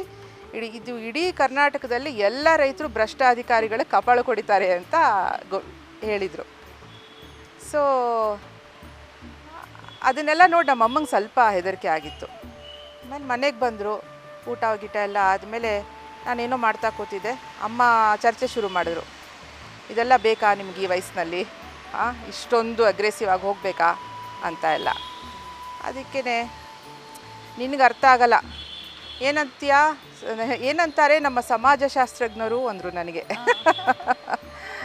ಆವಾಗ ನಾನು ಇಲ್ಲ ಪಾಪ, ಕರೆಕ್ಟಾಗಿ ಮಾಡಿದ್ದೀರಾ, ಅದೇ ಮಾಡಬೇಕಾಗಿರೋದು. ಯಾಕೆಂತಂದರೆ ನಾವು ಅವ್ರಿಗೆ ಯಾವುದೇ ಬೋಧನೆ ಮಾಡಿ ಉಪಯೋಗ ಇಲ್ಲ. ಅವರಿಗೆ ಡೈರೆಕ್ಟ್ ಆ್ಯಕ್ಷನ್ ಮೂಲಕನೇ ನಾವು ಅವ್ರಿಗೆ ಬುದ್ಧಿ ಕಲಿಸ್ಬೇಕಾಗತ್ತೆ ಅಂತ ನಾನು ಹೇಳಿದಾಗ, ಅಂದರೆ ಸಣ್ಣ ಮಕ್ಕಳು ಇವ್ರಿಗೇನು ಅನುಭವ ಇದೆ, ಇವ್ರ ಅಭಿಪ್ರಾಯ ಏನು, ಆ ಥರದ್ದಿರಲಿಲ್ಲ. ಯಾಕಂದರೆ ಹೊರಗಡೆ ಜನ ಅವರು ಸರ್ವಾಧಿಕಾರಿಯಾಗಿ ನಡ್ಕೋತಿದ್ರು ಅಂತ ಎಲ್ಲ ಮಾತಾಡಿದ್ದು ಕೇಳಿಸ್ಕೊಳ್ತಿದ್ದೆ. ಆದರೆ ಮನೆಯಲ್ಲಿ ನನಗೆ ಹಂಗೆ ಅನ್ನಿಸ್ತಿರ್ಲಿಲ್ಲ. ಯಾಕಂದರೆ ನನ್ನ ಅಭಿಪ್ರಾಯ ಕೇಳೋರು. ಒಂದ್ಸಲಿ ನಾನು ಓಶೋ ಪುಸ್ತಕ ಓದ್ತಾ ಇದ್ದೆ. ಓಶೋ ನೋಡಿದ್ರು. ಓಶೋ ನಿಮಗೆ ಗೊತ್ತು ಎಷ್ಟು ರ್ಯಾಡಿಕಲಾಗಿ ಮಾತಾಡ್ತಾರೆ ಅಂತ. ನನಗೆಲ್ಲೋ ಒಂದು ಕಡೆ ಆತಂಕ, ಪಪ್ಪ ಏನು ಅನ್ಕೋತಾರೋ ಏನೋ ಓಶೋ ಪುಸ್ತಕ ಓದ್ತಿದ್ದೀನಿ ಅಂತಂದರೆ. ಆವಾಗ ಓದ್ಬಿಟ್ಟು ಯಾರು ಓದ್ತಿರೋದಿದು ಅಂತಂದರು. ನಾನೇ ಅಂದೆ. ಅದಕ್ಕೆ ಓಶೋ ಓದ್ತಿದ್ಯಾ, ಓ ಗುಡ್ ಅಂದರು. ನಾನು ಅದನ್ನು ಎಕ್ಸ್ಪೆಕ್ಟೇ ಮಾಡಿರಲಿಲ್ಲ ಗುಡ್ ಅಂತಾರೆ ಅಂತ. ಆ ಥರದ ಒಂದು ಬೌದ್ಧಿಕವಾಗಿ ಬೆಳೀತಿದ್ದಾಳೆ ಅನ್ನೋ ಒಂದು ಖುಷಿ ಇತ್ತು ಅವರಿಗೆ. ಈ ಥರದ ಎಂಗೇಜ್ಮೆಂಟು ಏನೇ ಮಾಡಬೇಕಂದ್ರೂ ಅಂದರೆ ಸಣ್ಣ ಸಣ್ಣ ವಿಚಾರಗಳನ್ನು ಕೂಡ ಚರ್ಚೆ ಮಾಡುವಂಥದ್ದು, ನಮ್ಮ ಅಭಿಪ್ರಾಯಗಳನ್ನು ತಗೊಳ್ಳುವಂಥದ್ದು. ಬಹುರಾಷ್ಟ್ರೀಯ ಕಂಪನಿಗಳು ರಾಜ್ಯಕ್ಕೆ ಕಾಲಿಡೋದನ್ನು ಸದಾ ವಿರೋಧ ಮಾಡಿದರು. ಕೆಂಟಕಿ ಚಿಕನ್ ಭಾರತಕ್ಕೆ ಬಂದಾಗ ಅದನ್ನು ವಿರೋಧ ಮಾಡಿ ರಾಜ್ಯದ ಉದ್ದಗಲಕ್ಕೂ ಒಂದು ಪ್ರತಿಭಟನೆ ಕಿಚ್ಚನ್ನೇ ಅವರು ಹೊತ್ತಿಸ್ಬಿಟ್ಟಿದ್ರು. ಆ ಸಂದರ್ಭದಲ್ಲಿ ಅಮೇರಿಕದ ಅಧ್ಯಕ್ಷರ ಕರೆ ಬಂದಿತ್ತು ಅವ್ರಿಗೆ ಅಂತ ಕೇಳಿದ್ವಿ, ಅದು ನಿಜನಾ? ಹೌದು. ಆಗ ಒಂದು ರಾತ್ರಿ ನಾವೆಲ್ಲ ಒಟ್ಟಿಗೆ ಕೂತಿದ್ವಿ. ಬಹುಶಃ 1-1.5 ಗಂಟೆ ಅನಿಸುತ್ತೆ, ಮಧ್ಯರಾತ್ರಿ. ಆಗೆಲ್ಲ ಲ್ಯಾಂಡ್ಲೈನ್ ಇದ್ದಿದ್ದಲ್ಲ, ಲ್ಯಾಂಡ್ಲೈನ್ಗೆ ಒಂದು ಲಾಂಗ್ ರಿಂಗ್ ಬಂತು. ನಾವೆಲ್ಲ ಇಷ್ಟೊತ್ತಿನಲ್ಲಿ ಏನು ಲಾಂಗ್ ರಿಂಗು, ಯಾವುದೋ ಹೊರದೇಶದ ಕಾಲ್ ಅಂತ ಗೊತ್ತಾಯಿತು. ಆವಾಗ ಪಪ್ಪನೇ ತೊಗೊಂಡ್ರು. ಏನು US ಇಂದ ಪ್ರೆಸಿಡೆನ್ಷಿಯಲ್ ಹೌಸಿಂದ ಬಂದಿದೆ ಅಂಥೇಳಿ, ಪ್ರೆಸಿಡೆಂಟಿಗೆ ಕನೆಕ್ಟ್ ಮಾಡ್ತೀವಿ ಅಂಥೇಳಿ ಬಿಲ್ ಕ್ಲಿಂಟನಿಗೆ ಕಲೆಕ್ಟ್ ಮಾಡಿದ್ರು. ಆವಾಗ ಈಗ ಕೆಂಟಕಿ ಫ್ರೈಡ್ ಚಿಕನ್ನು ಮತ್ತು ಕಾರ್ಗಿಲ್ ಮೇಲೆ 2 ದಾಳಿಗಳಾಗಿದ್ವು. ಸೊ ಆ ಕಡೆಯಿಂದ ಬಿಲ್ ಕ್ಲಿಂಟನ್ ನಿಮಗೇನು ಬೇಕು ನಾವು ಅದನ್ನು ಕೊಡೋದಕ್ಕೆ ತಯಾರಿದ್ದೀವಿ, whatever you want we would like to offer you, but you should allow the American companies to start their transactions in India ಅಂತ ಹೇಳಿ ಆ ಕಡೆಯಿಂದ ಅವನು ಹೇಳಿದ್ನಂತೆ. ಇವರು we would like you to leave India ಅಂತ ಅಂದರು ಈ ಕಡೆಯಿಂದ. ದಟ್ಸ್ ವಾಟ್ ವಿ ವಾಂಟ್ ಅಂತ. ಅದು ಅವ್ರ ಜೊತೆ ಎಲ್ಲ ಮಾತಾಡಾದ್ಮೇಲೆ ಫೋನ್ ಇಟ್ಟರು. ಆಮೇಲೆ ಹೇಳಿದ್ರು, ಯಾರು ಗೊತ್ತಾ ಮಾಡಿದ್ದು ಅಂದರು. ನಾವೆಲ್ಲ ಯಾರೋ ಇರ್ಬೋದೇನೋ, ಯಾರೋ ಜರ್ನಲಿಸ್ಟು, ಯಾಕಂದರೆ CNN ಅವರೆಲ್ಲ ಮಾಡೋರು ಅಷ್ಟೊತ್ತಿನಲ್ಲಿ, BBC ಮಾಡೋರು. ಸೊ ಯಾರೋ ಜರ್ನಲಿಸ್ಟ್ ಇರ್ಬೋದು ಅಂತ ಅಂದ್ಕೊಂಡ್ವಿ. ಆವಾಗಂದರು, ಅಮೇರಿಕಾದ ಅಧ್ಯಕ್ಷ ಬಿಲ್ ಕ್ಲಿಂಟನ್ ಮಾಡಿದ್ದೀಗ ಅಂತಂದರು. ಸೊ ಅದನ್ನು ಯಾರಿಗೂ ಅವ್ರು ಹೇಳಲೂ ಇಲ್ಲ, ಪತ್ರಿಕೆಗಳಲ್ಲೂ ಏನೂ ಅಷ್ಟು ಅದು ಪ್ರಚಾರನೂ ತೊಗೊಳ್ಳಿಲ್ಲ. ಆಗ ಅದು ಹಾಗೆ ನಮ್ಮ ಮನೆ ಒಳಗಡೆ ಹೇಗೆ ನಡೀತು ಹಾಗೆ ನಿಂತು ಹೋಯ್ತದೆ ಅಷ್ಟೇ. ಆ ರೀತಿ ಇನ್ನೂ ಒಂದಷ್ಟು ಘಟನೆಗಳಾಗಿರ್ಬೇಕಲ್ಲ. ಆ ರೀತಿಯ ಏನು ಆಮಿಷಗಳನ್ನು ಒಡ್ಡುವಂಥ ಘಟನೆಗಳು ಬೇಕಾದಷ್ಟು ನಡೆದಿದ್ದಾವೆ. ನಾನೇ ಕಂಡಿರೋ ಹಾಗೆ, ನಾನು ಸ್ಕೂಲಿಂದ ಬರ್ತಿದ್ದೆ, ಆಗ್ತಾನೆ ಸ್ಕೂಲಿಂದ ಬಂದಿದ್ದೆ. ಬನ್ನಾರಿ ಅಮ್ಮನ್ ಶುಗರ್ ಫ್ಯಾಕ್ಟ್ರಿ ಅವರು ಅವ್ರ ಜೊತೆಗೆ ಒಂದು ಕಬ್ಬಿನ ಬೆಲೆ ನಿಗದಿ ಮಾಡೋದ್ರ ಬಗ್ಗೆ ಒಂದು ಮೀಟಿಂಗ್ ಆರ್ಗನೈಸ್ ಆಗಿತ್ತು. ಆ ಮೀಟಿಂಗ್ ಹಿಂದಿನ ದಿನ ಬನ್ನಾರಿ ಅಮ್ಮನ್ ಶುಗರ್ ಫ್ಯಾಕ್ಟ್ರಿ ಕಡೆಯಿಂದ ಯಾರೋ ಒಬ್ಬರು ದೊಡ್ಡ ಕಾರಲ್ಲಿ ಒಂದು ದೊಡ್ಡ ಸೂಟ್ಕೇಸ್ ಇಟ್ಕೊಂಡು ಬಂದರು. ಅದು ನೋಡ್ತಿದ್ದಂಗೆ ಯಾರೋ ಹೇಳಿದ್ರು, ರೈತ ಸಂಘದವರೊಬ್ಬರು ಆಚೆ ಕಡೆ ನಿಂತಿದ್ರು. ಅವ್ರು ಏನೋ ತರ್ತಾ ಇದ್ದಾರೆ ಸರ್ ಅಂತಂದರು. ಇವರು ಕೂತಿದ್ದವ್ರು ಎದ್ದು ಹೋಗಿ ಅವನನ್ನು ಏನದು ಅಂತ ಹೇಳಿ ಅಲ್ಲಿಂದ ಅವನನ್ನು ವಾಪಸ್ ಕಳಿಸಿ ಮಾಡಿದ್ದು ಕೂಡ ನಾನು ಹೈಸ್ಕೂಲ್ ಹುಡುಗಿ ಆವಾಗ. ಅದು ನಮ್ಮ ಮನೆಯಲ್ಲೇ ನಡೆದಂಥದ್ದು. ಮತ್ತು ಇವರು ಶಾಸಕರಾಗಿದ್ದಾಗ ಏನೇನೋ ಕೆಲಸಗಳು ಮಾಡಿಸ್ಕೊಳಕ್ಕೆ ಬರೋರಲ್ಲ, ಆವಾಗ ಅವ್ರ ಕೈಯಲ್ಲಿ ಏನು ತರ್ತಿದ್ದಾರೆ ಅನ್ನೋದನ್ನು ತುಂಬ ಸೂಕ್ಷ್ಮವಾಗಿ ಗಮನಿಸೋರು. ಯಾರೋ ಒಬ್ಬ ಧಾರವಾಡ ಗ್ರಾಮೀಣದಿಂದ ಗೆದ್ದಿದ್ದು ಇವರು. ಒಬ್ಬ ಅಲ್ಲಿಯ ಇನ್ನು ಧಾರವಾಡದ ರೈತ ಅನಿಸುತ್ತೆ. ಗಂಡ ಹೆಂಡತಿ ಒಂದು 3 ಜನ ಮಕ್ಕಳು, ಪದೇ ಪದೇ ಬರೋರು ಯಾವುದೋ ಒಂದು ಕೆಲಸಕ್ಕೆ, ನನಗೆ ನೆನಪಿಲ್ಲ ಯಾವ ಕೆಲಸಕ್ಕೆ ಅಂತ. ಅವನ ಕೆಲಸ ಆಗಿದೆ. ಕೆಲಸ ಆದಮೇಲೆ ಒಂದು ದೊಡ್ಡ ಸ್ವೀಟ್ ಬಾಕ್ಸ್ ತೊಗೊಂಡು ಹಾರ ಗಿರ ತೊಗೊಂಡು ಬಂದಿದ್ದ. ಅವನು ತರ್ತಿದ್ದಂಗೆ ಅವನಿಗೆ ಅಲ್ಲೇ ನಿಲ್ಲಿಸಿ ಗೇಟ್ ಹತ್ರನೇ ಲೆಕ್ಕ ಹಾಕೋರು. ನಮ್ಮ ಮನೇಲಿ 4 ಜನ ಇದ್ದೀವಿ, ಒಬ್ಬ ಡ್ರೈವರ್ ಇದ್ದಾನೆ, ಗನ್ಮ್ಯಾನ್ ಇದ್ದಾರೆ. ಸೊ ನಮಗೆ 6 ಸ್ವೀಟ್ ಬೇಕು ಅಂಥೇಳಿ 6 ಮಿಠಾಯಿಗಳನ್ನು ತೆಕ್ಕೊಂಡು ಮಿಕ್ಕಿದ್ದು ನೀನು ವಾಪಸ್ ತೊಗೊಂಡೋಗು ಅಂತ ವಾಪಸ್ ಕಳಿಸಿದ್ರು. ಸೊ ಈ ಥರದ್ದೆಲ್ಲ ನಾವು ಇಂಥವನ್ನೇ ನೋಡಿ ನಾವು ಬೆಳೆದಿದ್ದು. 1990ರಲ್ಲಿ ಕರ್ನಾಟಕ ರಾಜ್ಯ ರೈತ ಸಂಘದಿಂದ ಉಪಚುನಾವಣೆಯನ್ನು ಎದುರಿಸಿ ವಿಧಾನಸಭೆಗೆ ಆಯ್ಕೆಯಾದರು. ಆಗ ರಾಜ್ಯದ ರೈತರ ದನಿಯಾಗಿ ಅವರು ಸಾಕಷ್ಟು ವಿಧಾನಸಭೆಯಲ್ಲಿ ಚರ್ಚೆಗಳನ್ನು ಮಾಡಿದ್ರು, ರೈತರ ಸಮಸ್ಯೆಗಳನ್ನು ಸರ್ಕಾರದ ಗಮನಕ್ಕೆ ತಂದಿದ್ದರು. ಅವರು ಅವತ್ತಿನ ಚುನಾವಣೆಯನ್ನು ಎದುರಿಸಿದ ರೀತಿ ಹೇಗಿತ್ತು? ರೈತ ಸಂಘ ಚುನಾವಣೆಯಾಗಿ ನೋಡದೆ ಅದನ್ನು ಒಂದು ಚಳುವಳಿಯಾಗಿ ಸ್ವೀಕಾರ ಮಾಡ್ತು. ಚುನಾವಣಾ ಚಳುವಳಿ ಅಂತಲೇ ಅದನ್ನು ಕರೆದಿದ್ದು ಚುನಾವಣೆಯನ್ನು. ರೈತ ಚಳುವಳಿಗೆ ಚುನಾವಣೆಯಲ್ಲಿ ನಡೀತಿದ್ದಂಥ ಎಲ್ಲ ಭ್ರಷ್ಟಾಚಾರ ಇರ್ಬೋದು ಅಥವಾ ಬೇರೆ ಬೇರೆ ರೀತಿಯ ಒಂದು ವ್ಯವಸ್ಥೆ ಇದೆ, ಅವೆಲ್ಲವನ್ನೂ ಶುದ್ಧೀಕರಿಸುವಂಥ ಒಂದು ಚಳುವಳಿ ಆಗಬೇಕು ಅಂಥೇಳಿ ಏನು ಠೇವಣಿ ಕಟ್ತಾರೆ ಆ ಠೇವಣಿಯು ಕೂಡ ಆಯಾಯ ಕ್ಷೇತ್ರದ ಮತದಾರರು ಕೊಟ್ಟಿರುವಂಥ ಹಣದಲ್ಲೇ ಠೇವಣಿ ಕಟ್ಟಬೇಕಂತ ಹೇಳಿ, ಒಂದು ಓಟು, ಒಂದು ನೋಟು, ಒಂದು ರೊಟ್ಟಿ ಅಂಥೇಳಿ, ಒಂದು ಓಟು, 5 ರೂಪಾಯಿನ ಒಂದು ನೋಟು ಮತ್ತು ಒಂದು ರೊಟ್ಟಿ ಪ್ರತಿಯೊಬ್ಬರು ಕೊಡಬೇಕು ಅಂಥೇಳಿ ಆಗ ಚುನಾವಣಾ ಪ್ರಚಾರ ನಡೆಸಿದ್ದು. ಚುನಾವಣಾ ಪ್ರಚಾರಗಳಲ್ಲಿ ಆವಾಗ ರೈತ ಸಂಘದ ಲೋಗೋ ಮತ್ತು ಚುನಾವಣಾ ಅಭ್ಯರ್ಥಿಗೆ ಕೊಟ್ಟಂಥ ಒಂದು ಚಿಹ್ನೆ, ಚುನಾವಣೆ ಚಿಹ್ನೆ, ಅದು ಬಿಟ್ಟರೆ ಫೋಟೋಗಳು ಹಾಕಬಾರ್ದು. ಫೋಟೋಗಳನ್ನು ಹಾಕದೇ ಚುನಾವಣೆಗಳನ್ನು ಗೆಲ್ತಿದ್ದಾಗ, ಯಾಕೆಂದರೆ ವಿಚಾರದ ಮೇಲೆ ಚುನಾವಣೆ ಗೆಲ್ಲಬೇಕೇ ಹೊರತು ವ್ಯಕ್ತಿ ಆಧಾರಿತವಾಗಿ ಚುನಾವಣೆ ಗೆಲ್ಲಬಾರ್ದು, ಜಾತಿ ಆಧಾರಿತವಾಗಿ ಚುನಾವಣೆ ಗೆಲ್ಲಬಾರ್ದು ಅನ್ನುವಂಥ ವಿಚಾರಗಳನ್ನು ರೈತ ಸಂಘ ಪ್ರಯೋಗ ಮಾಡಿತು. 89ರ ಚುನಾವಣೆಯಲ್ಲಿ ಉತ್ತರ ಕರ್ನಾಟಕದ ಶ್ರೀ ಬಾಬಾಗೌಡ ಪಾಟೀಲರು 2 ಕ್ಷೇತ್ರದಲ್ಲಿ ಗೆದ್ದಿದ್ರು, ಕಿತ್ತೂರು ಮತ್ತು ಧಾರವಾಡ ಗ್ರಾಮೀಣ. ಅದಾದಮೇಲೆ 1 ಕ್ಷೇತ್ರವನ್ನು ಬಿಟ್ಕೊಡ್ಬೇಕಾಯಿತು. ಸೊ ಧಾರವಾಡ ಗ್ರಾಮೀಣದಲ್ಲಿ ನಮ್ಮ ತಂದೆಯವ್ರನ್ನ ನಿಲ್ಲಿಸಿ ಗೆಲ್ಲಿಸಿದ್ರು.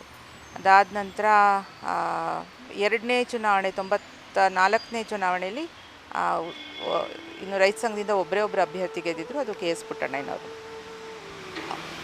ಪ್ರೊಫೆಸರ್ MDN ಅವರು ಕೇವಲ ರೈತ ನಾಯಕರಾಗಷ್ಟೇ ಅಲ್ಲ, ಅನೇಕ ಚಳುವಳಿಗಳಲ್ಲಿ, ಪ್ರಗತಿಪರ ಚಳುವಳಿಗಳಲ್ಲಿ, ಅಂದರೆ ಅದು ದಲಿತ ಚಳುವಳಿ ಇರ್ಬೋದು, ಸಮಾಜವಾದಿ ಚಳುವಳಿ ಇರ್ಬೋದು, ಜಾತಿ ವಿನಾಶದ ಒಂದು ಹೋರಾಟ ಇರ್ಬೋದು, ಹೀಗೆ ಅನೇಕ ಚಳುವಳಿಗಳಲ್ಲಿ ತಮ್ಮನ್ನು ತಾವು ಗುರುತಿಸ್ಕೊಂಡಿದ್ರು.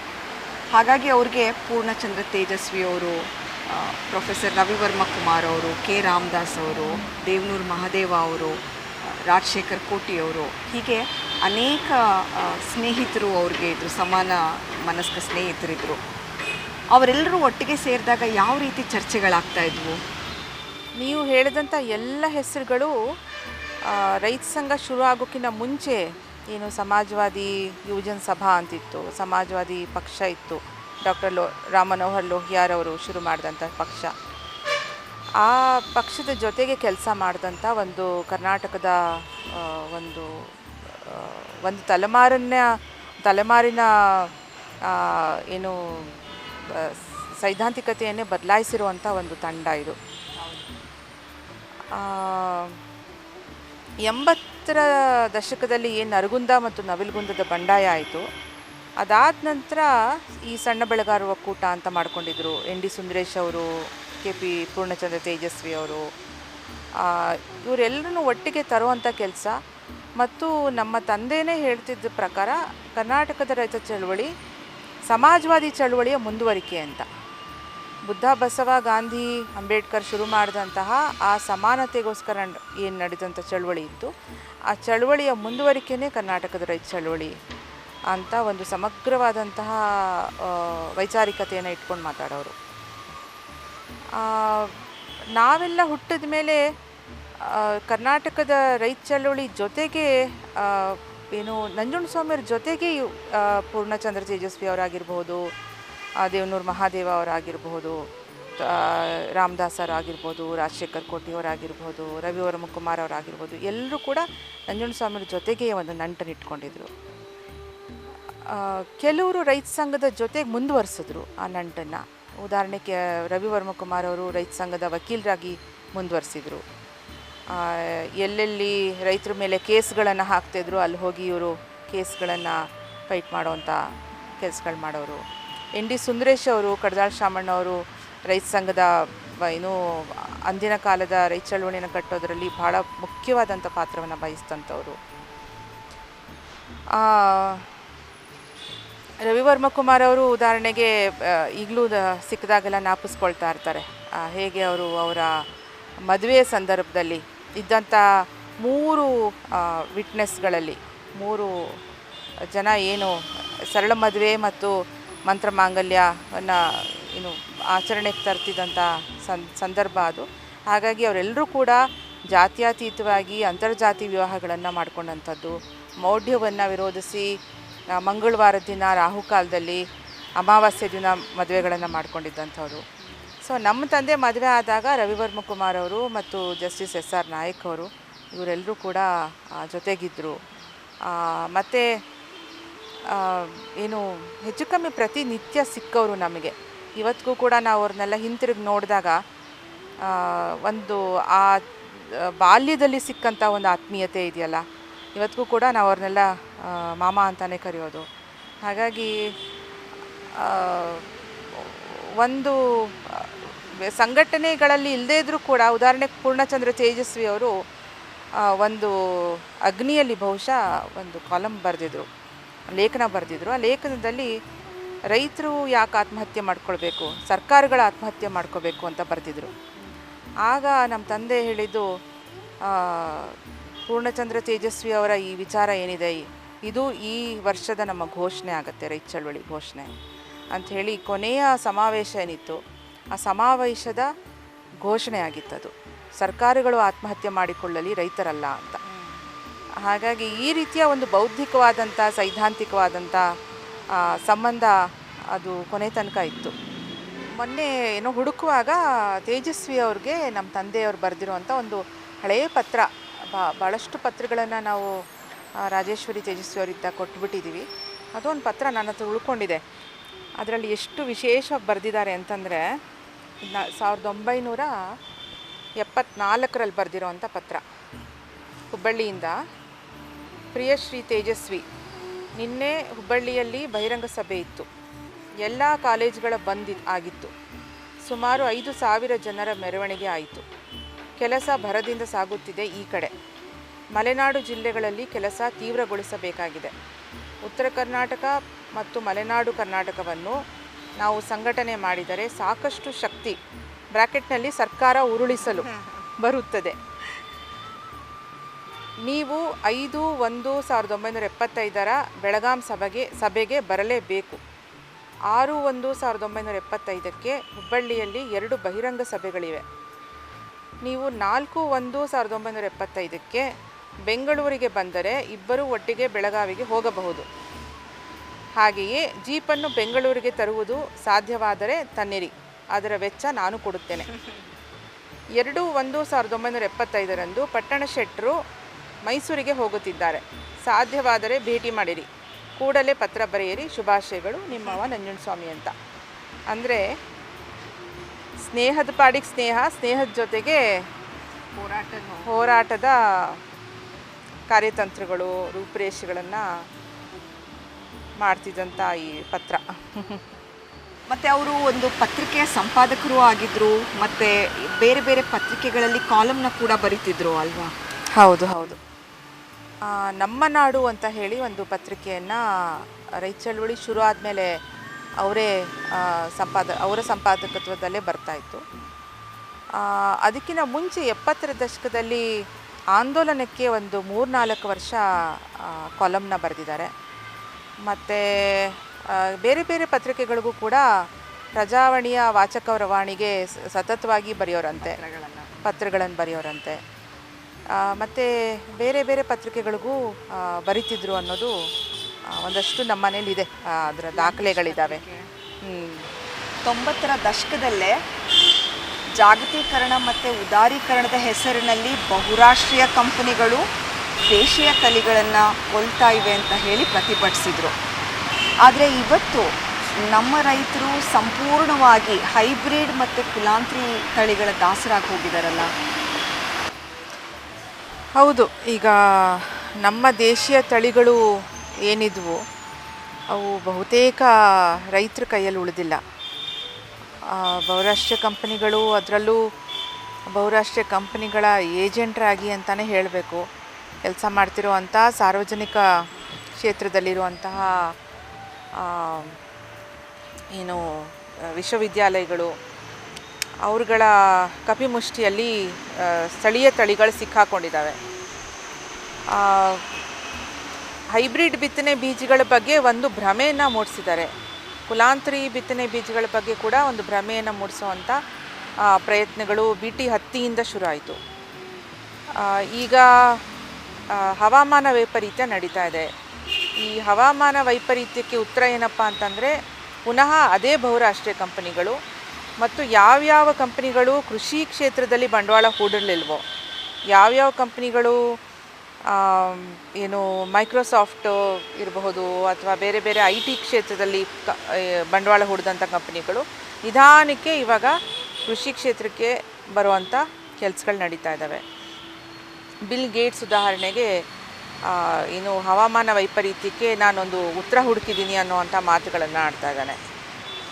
ಒಟ್ಟಾರೆ ಕೃಷಿಯಲ್ಲಿರುವಂತಹ ಕೃಷಿ ಕ್ಷೇತ್ರಕ್ಕೆ ಬಿತ್ತನೆಗೆ ಬಳಸುವಂಥ ಬೀಜಗಳು ರೈತರ ಕೈಯಲ್ಲಿ ಉಳಿದೇ ಇರೋ ಹಾಗೆ ಎಲ್ಲ ಷಡ್ಯಂತ್ರಗಳು ನಡೀತಾ ಇದೆ.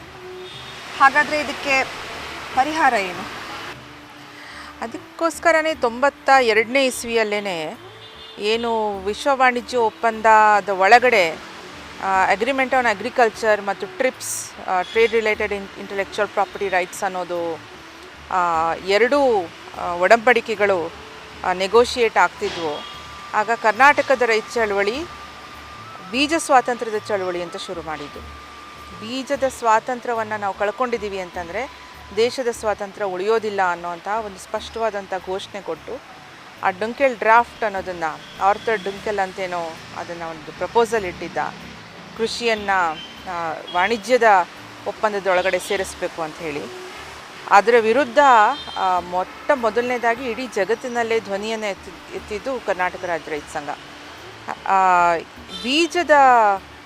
ಬೀಜವನ್ನು ಸಂರಕ್ಷಣೆ ಮಾಡುವಂಥದ್ದು ಕೇವಲ ಸಂಸ್ಥೆಗಳು ಅಥವಾ ಕೆಲವು ಸಂಘಟನೆಗಳು ಅಥವಾ ವಿಶ್ವವಿದ್ಯಾಲಯಗಳು ಮಾಡಿದ್ರೆ ಸಾಕಾಗೋದಿಲ್ಲ. ಪ್ರತಿಯೊಬ್ಬರೂ ಕೂಡ ನಾಟಿ ತಳಿ ಬಿತ್ತನೆ ಬೀಜಗಳು ಎಲ್ಲೆಲ್ಲಿ ಸಿಗುತ್ತವೆ ಅದನ್ನು ಹುಡುಕಿ ತಂದು ಅದನ್ನು ಪುನಃ ಬೆಳೆಸಿ ಅದನ್ನು ಪುನಃ ಬೀಜವನ್ನು ಮಾಡಿ ಅದನ್ನು ಸಂರಕ್ಷಣೆ ಮಾಡುವಂಥ ಕೆಲಸಗಳನ್ನು ಪ್ರತಿಯೊಬ್ಬರೂ ಮಾಡಿದಾಗ ಮಾತ್ರ ಇದೊಂದು ಆಂದೋಲನವಾಗಿ ಏನು ಸೃಷ್ಟಿಯಾಗುತ್ತೆ. ಅದಾದಾಗ ಮಾತ್ರ ನಮ್ಮ ಸ್ಥಳೀಯ ಬಿತ್ತನೆ ಬೀಜಗಳನ್ನು ಉಳಿಸ್ಕೊಳ್ಳೋಕ್ಕೆ ಸಾಧ್ಯ. ಕೈಗಾರಿಕಾ ಉತ್ಪನ್ನಗಳಿಗೆ ನೀಡೋ ಹಾಗೆಯೇ ಕೃಷಿಗೂ ವೈಜ್ಞಾನಿಕ ಬೆಲೆ ನೀಡಬೇಕು ಅಂತ ಹೋರಾಟ ಮಾಡಿದರು. ಆದರೆ ಆ ಒಂದು ಬೇಡಿಕೆ ಇವತ್ತಿಗೂ ಈಡೇರಿಲ್ಲ. ಅದು ಬೇಡಿಕೆ ಅನ್ನೋಕ್ಕಿಂತ ಅದು ನಮ್ಮ ಒತ್ತಾಯ. ಯಾಕೆ ಅಂತಂದರೆ ಅದು ಹಕ್ಕು ಕೂಡ. ಯಾಕೆ ಅಂತಂದರೆ ಹವಾಮಾನದ ಜೊತೆಗೆ ನಿಸರ್ಗದ ವೈಪರೀತ್ಯಗಳ ಜೊತೆಗೆ ಏನು ಬೆಳೆ ಬೆಳೀತಾನೆ ರೈತ ಅಥವಾ ಏನು ಬೆಳೆ ಬೆಳೀತಾಳೆ ರೈತೆ, ವೈಜ್ಞಾನಿಕ ಬೆಲೆ ಅನ್ನೋದು ರೈತರ ಮೂಲಭೂತ ಹಕ್ಕು. ಯಾಕೆ ಅಂತಂದರೆ ಅವರ ಇಡೀ ಜೀವನ ಆ ಬೆಲೆಯ ಮೇಲೆ ನಿಂತಿರುತ್ತೆ.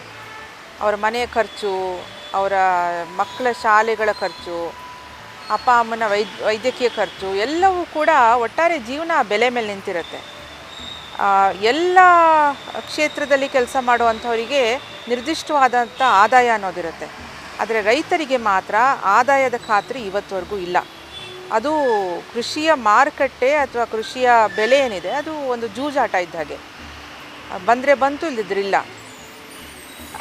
ಈ ರೀತಿ ಇರುವಂಥ ಒಂದು ಕ್ಷೇತ್ರದಲ್ಲಿ ಇವತ್ತವರೆಗೂ 52% ಜನ ಕೃಷಿಯನ್ನು ನಂಬಿ ಬದುಕ್ತಿದ್ದಾರೆ ಅಂತಂದರೆ ಅದು ಒಂದು ಮಿರಾಕಲ್ ಅಂತ ಅನಿಸುತ್ತೆ. ಯಾಕೆ ಅಂತಂದರೆ ಕೈಗಾರಿಕೆ ಮಾಡಿ ಇನ್ನೂ ಉತ್ಪನ್ನ ಆಗುವಂಥ ಒಂದು ಬೆಂಕಿ ಪೊಟ್ಟಣಕ್ಕೆ, ಒಂದು ಚಪ್ಪಲಿಗೆ ಅಥವಾ ಏನೇ ಉತ್ಪನ್ನ ಆಗಲಿ, ಸಣ್ಣ ಬ್ಲೇಡ್ಗೂ ಕೂಡ ಅದರದೇ ಆದಂಥ ನಿರ್ದಿಷ್ಟವಾದಂಥ ಮ್ಯಾಕ್ಸಿಮಮ್ ರಿಟೇಲ್ ಪ್ರೈಸ್ ಅನ್ನೋದನ್ನು ಹಾಕ್ತಾರೆ, MRP ಅನ್ನೋವಂಥದ್ದು. ಆದರೆ ಕೃಷಿಗೆ ನಾವು ಕೇಳ್ತಾ ಇರೋಂಥದ್ದು MSP, ಮಿನಿಮಮ್ ಸಪೋರ್ಟ್ ಪ್ರೈಸ್ ಕೇಳ್ತಾ ಇರೋವಂಥದ್ದು. ಆ ಸಪೋರ್ಟ್ ಪ್ರೈಸನ್ನು ವೈಜ್ಞಾನಿಕವಾಗಿ ಲೆಕ್ಕ ಹಾಕಿ ಕೊಡಿ ಅನ್ನೋದು. ಅದು ಡಾಕ್ಟರ್ MS ಸ್ವಾಮಿನಾಥನ್ ಅವರ ವರದಿ ಕೂಡ ಇದೆ. ಆ ವರದಿ ಬಂದು ಇನ್ನು ದಶಕಗಳೇ ಕಳೆದ್ವು. ಇವತ್ತಿಗೂ ಕೂಡ MSP ಅನ್ನೋದು ಒಂದು ದೊಡ್ಡ ಕನಸಾಗೆ ಉಳಿದಿದೆ. ಹಾಗಾಗಿ MSP ಕೊಡದೇ ಇರೋದಕ್ಕೆ ಬೇಕಾದಷ್ಟು ಕಾರಣಗಳಿದ್ದಾವೆ. ಕೃಷಿಯ ಮಾರುಕಟ್ಟೆ it is a buyers market, ಕೊಂಡುಕೊಳ್ಳೋರ ಮಾರುಕಟ್ಟೆ. ಇನ್ನು ಎಲ್ಲ ಪದಾರ್ಥಗಳು ಯಾರು ಪದಾರ್ಥಗಳನ್ನು ಉತ್ಪನ್ನಗಳನ್ನು ತಯಾರು ಮಾಡ್ತಾನೋ ಅವನು ಬೆಲೆ ಕಟ್ತಾನೆ. ಆದರೆ ಕೃಷಿಯ ಮಾರುಕಟ್ಟೆಯಲ್ಲಿ ಕೃಷಿಯ ಬೆಳೆಗಳಿಗೆ ಬೆಲೆ ಕಟ್ಟೋದು ಕೊಂಡುಕೊಳ್ಳೋನು. ರೈತ ಬೆಲೆ ಕಟ್ಟೋದಿಲ್ಲ, ಅಲ್ಲಿ ದಲ್ಲಾಳಿ ಬೆಲೆ ಕಟ್ತಾನೆ. ಹಾಗಾಗಿ ಇದು ಬಂಡವಾಳಶಾಹಿಗಳ ಕಪಿಮುಷ್ಟಿಲಿ ಸಿಕ್ಕಾಕೊಂಡಿರುವಂಥ ಮಾರುಕಟ್ಟೆ ಆಗಿರೋದ್ರಿಂದ ನಾವು ಕೇಳ್ತಿರೋವಂಥ ಬೆಂಬಲ ಬೆಲೆ ಅಥವಾ ವೈಜ್ಞಾನಿಕ ಬೆಲೆ ಅದು ಸಿಗೋದಿಲ್ಲ ಅನ್ನುವಂಥದ್ದು ಕಹಿ ಸತ್ಯ. ಅದನ್ನು ನಾವೆಲ್ಲರೂ ಒಪ್ಕೋಬೇಕಾಗತ್ತೆ. ಅದಕ್ಕೆ ಪರ್ಯಾಯವಾದಂಥ ವ್ಯವಸ್ಥೆಗಳನ್ನು ನಾವು ಕಟ್ಕೋಬೇಕಾಗತ್ತೆ. ಅದಕ್ಕೆ ಅನಿಸುತ್ತೆ MDN ಅವ್ರು ಹೇಳಿದ್ದು ರೈತರಿಗೆ ಅವರ ಬೆಳೆದ ಬೆಲೆಗೆ ವೈಜ್ಞಾನಿಕವಾದಂತಹ ಒಂದು ಬೆಲೆಯನ್ನು ಕೊಡೋದಕ್ಕಾಗಲ್ಲ ಅಂತಂದಮೇಲೆ ಸರ್ಕಾರಕ್ಕೆ ಸಾಲವನ್ನು ವಸೂಲು ಮಾಡೋ ಹಕ್ಕಿಲ್ಲ ಅಂತ ಹೇಳಿದರು. ಒಂದು ವೇಳೆ ಅಧಿಕಾರಿಗಳೇನಾದರೂ ಬಲವಂತವಾಗಿ ಸಾಲವನ್ನು ವಸೂಲು ಮಾಡೋದಕ್ಕೆ ಬಂದರು ಅಂತಂದರೆ ಅವ್ರನ್ನ ಕಂಬಕ್ಕೆ ಕಟ್ಟಿ ಹೊಡೀರಿ ಅಂತ ಹೇಳಿದ್ದು ಇಡೀ ಒಂದು ರಾಜ್ಯಾದ್ಯಂತ ದೇಶಾದ್ಯಂತನೇ ಒಂದು ದೊಡ್ಡ ಸಂಚಲನವನ್ನು ಮೂಡಿಸಿತ್ತು. ಹೌದು. ಅದು ರೈತ ಸಾಲಗಾರನಲ್ಲ, ಸರ್ಕಾರವೇ ಬಾಕಿದಾರ ಅಂತ ಹೇಳಿದ್ದು. ಯಾಕೆ ಅಂತಂದರೆ ನಾವು ಸರಿಯಾಗಿ ಲೆಕ್ಕ ಹಾಕಿದಾಗ 1 ಎಕರೆ ಭತ್ತ ಬೆಳೆಯೋದಕ್ಕೆ, 1 ಎಕರೆ ಗೋಧಿ ಬೆಳೆಯೋದಕ್ಕೆ, 1 ಎಕರೆ ಕಬ್ಬಿಗೆ ಯಾವುದೇ ಬೆಳೆ ಆಗಲಿ ಅದಕ್ಕೆ ತಗಲುವಂಥ ವೆಚ್ಚ ಏನಿದೆ ಆ ವೆಚ್ಚಕ್ಕೂ ಮತ್ತು ಸರ್ಕಾರ ಘೋಷಣೆ ಮಾಡುವಂಥ ಕನಿಷ್ಠ ಬೆಂಬಲ ಬೆಲೆಗೂ ಸಾಧ್ಯತೆಯೇ ಇಲ್ಲ. ಆ ವೆಚ್ಚ ಕೂಡ ಬರದೇ ಇದ್ದಾಗ ವಾಪಸ್ಸು ರೈತರು ಬದುಕೋದು ಹೇಗೆ? ಬದುಕೋಕ್ಕೆ ಸಾಧ್ಯನೇ ಇಲ್ಲ. ಹಾಗಾಗಿ ಸರ್ಕಾರ ಬಾಕಿ ಕೊಡುವಂಥದ್ದು ಬೇಕಾದಷ್ಟಿದೆ ಅನ್ನುವಂಥದ್ದನ್ನು ಲೆಕ್ಕ ಹಾಕಿ ಹೇಳ್ತಿದ್ರು ಅವರು. ರೈತರ ಪರವಾಗಿ ಪ್ರೊಫೆಸರ್ MDN ಅವರು ಹೋರಾಡಿದ ರೀತಿ ಇದೆಯಲ್ಲ, ಅದು ಅವರನ್ನು ಉತ್ತರ ಭಾರತದ ಪ್ರಬಲ ರೈತ ನಾಯಕರಾದ ಮಹೇಂದ್ರ ಸಿಂಗ್ ಟಿಕಾಯತ್ ಅವ್ರ ಜೊತೆಗೆ ಯಾವಾಗಲೂ ಅವರನ್ನು ಹೋಲಿಕೆ ಮಾಡಿ ನೋಡ್ತಾರೆ ಜನ. ಅವರಿಬ್ಬರ ಸ್ನೇಹ ಹೇಗಿತ್ತು? ಅವರಿಬ್ಬರ ಸ್ನೇಹ ವಿಶೇಷವಾದಂಥ ಸ್ನೇಹ. ನಮ್ಮ ತಂದೆಗೆ ಹಿಂದಿ ಬರ್ತಿರಲಿಲ್ಲ, ಮಹೇಂದ್ರ ಸಿಂಗ್ ಟಿಕಾಯತ್ ಅವ್ರಿಗೆ ಇಂಗ್ಲೀಷ್ ಬರ್ತಿರಲಿಲ್ಲ. ಮಹೇಂದ್ರ ಸಿಂಗ್ ಟಿಕಾಯತ್ ಅವರು ಅಪ್ಪಟ ರೈತ. ಮತ್ತು ಭಾಳಷ್ಟು ಜನರನ್ನು ಅವರು ಹತ್ತಿರ ಸೇರಿಸ್ತಿರ್ಲಿಲ್ಲ. ಏನು ಉದಾಹರಣೆಗೆ ಚೌಧರಿ ಸಾರಿ ಚೌಧರಿ ಅಲ್ಲ, ಮಹಾರಾಷ್ಟ್ರದ ಒಬ್ಬ ರೈತ ನಾಯಕ. ಅವರು WTO ವಿರೋಧದ ಅಥವಾ ಜಾಗತೀಕರಣದ ವಿರೋಧಿ ಸಮಾವೇಶದಲ್ಲಿ ಜಾಗತೀಕರಣದ ಪರ ನಿಂತ ಕಾರಣಕ್ಕೆ ಅವರನ್ನು ಏನು ವೇದಿಕೆಯಿಂದನೇ ತೆಗೆದು ವೇದಿಕೆಯಿಂದ ಅವ್ರನ್ನ ನೂಕ್ಬಿಟ್ಟಿದ್ರು. ಈ ವೇದಿಕೆಯಲ್ಲಿ ನಿಲ್ಲಿ ಬರೋ ಹಾಗಿಲ್ಲ ಅಂಥೇಳಿ. ಜೋ ಸ್ವಾಮೀಜಿ ಬೋಲೆಂಗೆ ಓ ಹಮ್ ಕರೆಂಗೆ ಅಂತ ಹೇಳೋರು ಮಹೇಂದ್ರ ಸಿಂಗ್ ಟಿಕಾಯತ್ ಅವರು. ಅದೊಂದು ಒಂದು ವಿಶ್ವಾಸದ ಮೇಲೆ ಇದ್ದಂತಹ ಒಂದು ಸಂಬಂಧ. ಕರ್ನಾಟಕ ದಕ್ಷಿಣ ಭಾರತದಲ್ಲಿ ಬೇರೆ ಜಿಲ್ಲೆಗಳಲ್ಲಿ, ಬೇರೆ ರಾಜ್ಯಗಳಲ್ಲಿ, ತಮಿಳುನಾಡು, ಕೇರಳ, ಆಂಧ್ರದಲ್ಲಿ ಅಷ್ಟು ದೊಡ್ಡದಾದಂತಹ ರೈತ ಸಂಘಟನೆ ಇರಲಿಲ್ಲ. ಎಲ್ಲ ಶಿಥಿಲಗೊಂಡಂತಹ ಸಂಘಟನೆಗಳಿದ್ದವು. ಆದರೆ ದಕ್ಷಿಣ ಭಾರತದ ರೈತ ಸಂಘಟನೆ ಅಂತಂದರೆ ಅದು ಆವಾಗಿನ ಕಾಲಕ್ಕೆ ಕರ್ನಾಟಕದ ರೈತ ಸಂಘಟನೆ. ಮತ್ತು ಉತ್ತರ ಭಾರತದ ರೈತ ಸಂಘಟನೆ ಅಂತಂತಂದರೆ ಉತ್ತರ ಪ್ರದೇಶ, ಹರಿಯಾಣ, ಪಂಜಾಬ್, ರಾಜಸ್ಥಾನದಲ್ಲಿ ಟಿಕಾಯತ್ ಅವ್ರು ಕಟ್ಟಿದ್ದಂಥ ರೈತ ಸಂಘಟನೆ. ಹಾಗಾಗಿಯೇ ಮಹೇಂದ್ರ ಸಿಂಗ್ ಟಿಕಾಯತ್ ಅವರ ನಂತರ ಅವರ ಮಗ ರಾಕೇಶ್ ಟಿಕಾಯತ್ ಅವರು ನಮ್ಮ ತಂದೆಯವರ ಪುತ್ಥಳಿಯನ್ನು ಅವರ ಊರು ಸಿಸೋಲಿಯಲ್ಲಿ ಹಾಕಿದ್ದಾರೆ. ಮಹೇಂದ್ರ ಸಿಂಗ್ ಟಿಕಾಯತ್ ಅವರು, ನಮ್ಮ ತಂದೆಯವರು, ಚೌಧರಿ ಚರಣ್ ಸಿಂಗ್ ಅವರು, ಇವರು 3 ಜನರ ಪುತ್ಥಳಿಗಳು ಅಲ್ಲಿ ಸಿಸೋಲಿಯಲ್ಲಿದೆ. ಕರ್ನಾಟಕದಲ್ಲಿ ಹಾಕೋಕ್ಕಿಂತ ಮುಂಚೆ ಉತ್ತರ ಪ್ರದೇಶದಲ್ಲಿ ಹಾಕುವಂಥ ಕೆಲಸ ಮಾಡಿದರು. ಮತ್ತು ಅದೇ ಪರಸ್ಪರ ಗೌರವದೊಂದಿಗೆ ನಾವು ಅಮೃತ ಭೂಮಿಯಲ್ಲಿ ಮಹೇಂದ್ರ ಸಿಂಗ್ ಟಿಕಾಯತ್ ಅವ್ರ ಹೆಸರಿನಲ್ಲಿ ಒಂದು ಸಭಾಂಗಣವನ್ನು ಕೂಡ ಕಟ್ಟಿದ್ದೀವಿ. ರೈತ ಸಂಘಕ್ಕೆ ನೀವು ಪ್ರವೇಶ ಮಾಡಿದಾಗ ನೀವು ಎದುರಿಸಿದಂತಹ ಚಾಲೆಂಜ್ಗಳೇನು? ಮೊಟ್ಟ ಮೊದಲನೇದಾಗಿ ನಾನು ರೈತ ಸಂಘವನ್ನು ನಮ್ಮ ತಂದೆಯವರ ದೃಷ್ಟಿಕೋನದಿಂದ ನೋಡಿದ್ದಂಥದ್ದು ಅವರಿರೋ ತನಕ. ಹಾಗಾಗಿ ಅವ್ರ ನಂತರ ಯಾರ್ಯಾರು ಹೆಗಲ ಮೇಲೆ ಹಸಿರು ಶಾಲು ಹಾಕ್ಕೊಂಡಿದ್ದಾರೋ ಅವರೆಲ್ಲ ನಮ್ಮ ತಂದೆಯ ರೀತಿಯ ಒಂದು ಅವ್ರಿಗಿದ್ದಂಥ ವೈಚಾರಿಕತೆಯೇ ಇವರು ಮೈಗೂಡಿಸ್ಕೊಂಡಿದ್ದಾರೆ ಅನ್ನೋವಂಥ ಒಂದು ಭ್ರಮೆಯಲ್ಲಿದ್ದೆ. ಒಂದಷ್ಟು ವರ್ಷಗಳ ನಂತರ ಭ್ರಮೆ ಕಳಿಸ್ತು. ಹೆಗಲ ಮೇಲೆ ಹಸಿರು ಶಾಲು ಇದೆ ಅಂದ ತಕ್ಷಣ ಅವರಿಗೆ ನಮ್ಮ ತಂದೆಗಿದ್ದಂಥ ವೈಚಾರಿಕತೆಗಳಿಲ್ಲ ಅನ್ನೋವಂಥ ಒಂದು ಕಹಿ ಸತ್ಯ ಅರ್ಥ ಆಗೋದಕ್ಕೆ ಒಂದಷ್ಟು ವರ್ಷಗಳು ಬೇಕಾಯಿತು. ಯಾವ್ಯಾವುದನ್ನು ನಾವು ವಿರೋಧಿಸಿದ್ವೋ, ಯಾವ್ಯಾವುದನ್ನು ನಮ್ಮ ತಂದೆ ವಿರೋಧಿಸ್ತಿದ್ರೋ ಅವು ರೈತ ಸಂಘದ ಮುಂಚೂಣಿಯಲ್ಲಿದ್ದಂಥ ಮುಖಂಡರುಗಳ ವಿಚಾರಗಳಾಗಿರಲಿಲ್ಲ. ಉದಾಹರಣೆಗೆ ಸುಪ್ತವಾಗಿ ಜಾತೀಯತೆ ನಡೀತಿತ್ತು, ಮತ್ತು ಗುಂಪುಗಾರಿಕೆ ನಡೆಯೋದು, ಅಧಿಕಾರಕ್ಕೋಸ್ಕರ ಗುಂಪುಗಾರಿಕೆ, ಮತ್ತು ಲಿಂಗ ಸಮಾನತೆ ಬಗ್ಗೆ ಶೂನ್ಯವಾದಂಥ ಒಂದು ಸಂವೇದನೆ. ಆ ಸಂವೇದನೆಯೇ ಇಲ್ಲ, ಆ ಮಟ್ಟದ ಒಂದು ಭ್ರಮೆ. ಆಮೇಲೆ ನನಗೇನಾಗ್ಬಿಟ್ಟಿತ್ತು ಅಂತ ನಮ್ಮ ತಂದೆ ನನ್ನನ್ನು ಹೆಣ್ಮಗಳು ಅಂತ ಬೆಳೆಸಿರಲಿಲ್ಲ. ನನಗೆ ಎಲ್ಲಿ ಹೋದ್ರೂ ನಾನೊಂದು ಹೆಣ್ಮಗಳು, ನನಗೆ ಈ ರೀತಿಯ ಒಂದು ಆರೈಕೆ ಬೇಕು, ಆ ರೀತಿಯಲ್ಲಿ ಯಾವುದೂ ನಾನು ಎಕ್ಸ್ಪೆಕ್ಟೇಷನ್ಸ್ನ ಇಟ್ಕೊಂಡಿರ್ತಿರ್ಲಿಲ್ಲ. ಎಲ್ಲ ಸುತ್ತ ಪುರುಷರೇ ಇರೋರು, ತುಂಬ ಗೌರವಯುತವಾಗಿ ನಡೆಸ್ಕೊಳ್ಳೋರು, ತುಂಬ ಪ್ರೀತಿಯಿಂದ ನಡೆಸ್ಕೊಳ್ಳೋರು. ಆದರೆ ವೈಚಾರಿಕತೆಯಲ್ಲಿ ಅವ್ರು ಹಿಂದಿದ್ರು. ಹಾಗಾಗಿ ಆ ವೈಚಾರಿಕತೆಯ ಸಾಮ್ಯತೆ ಇಲ್ದಿದ್ದರಿಂದ ನನಗೆ ಒಂದಷ್ಟು ಕಷ್ಟಗಳು ಅನ್ನಿಸ್ತು. 2020ರಲ್ಲಿ ಕೇಂದ್ರ ಸರ್ಕಾರ 3 ರೈತ ವಿರೋಧಿ ಕಾಯ್ದೆಗಳನ್ನು ಜಾರಿಗೆ ತಂದಾಗ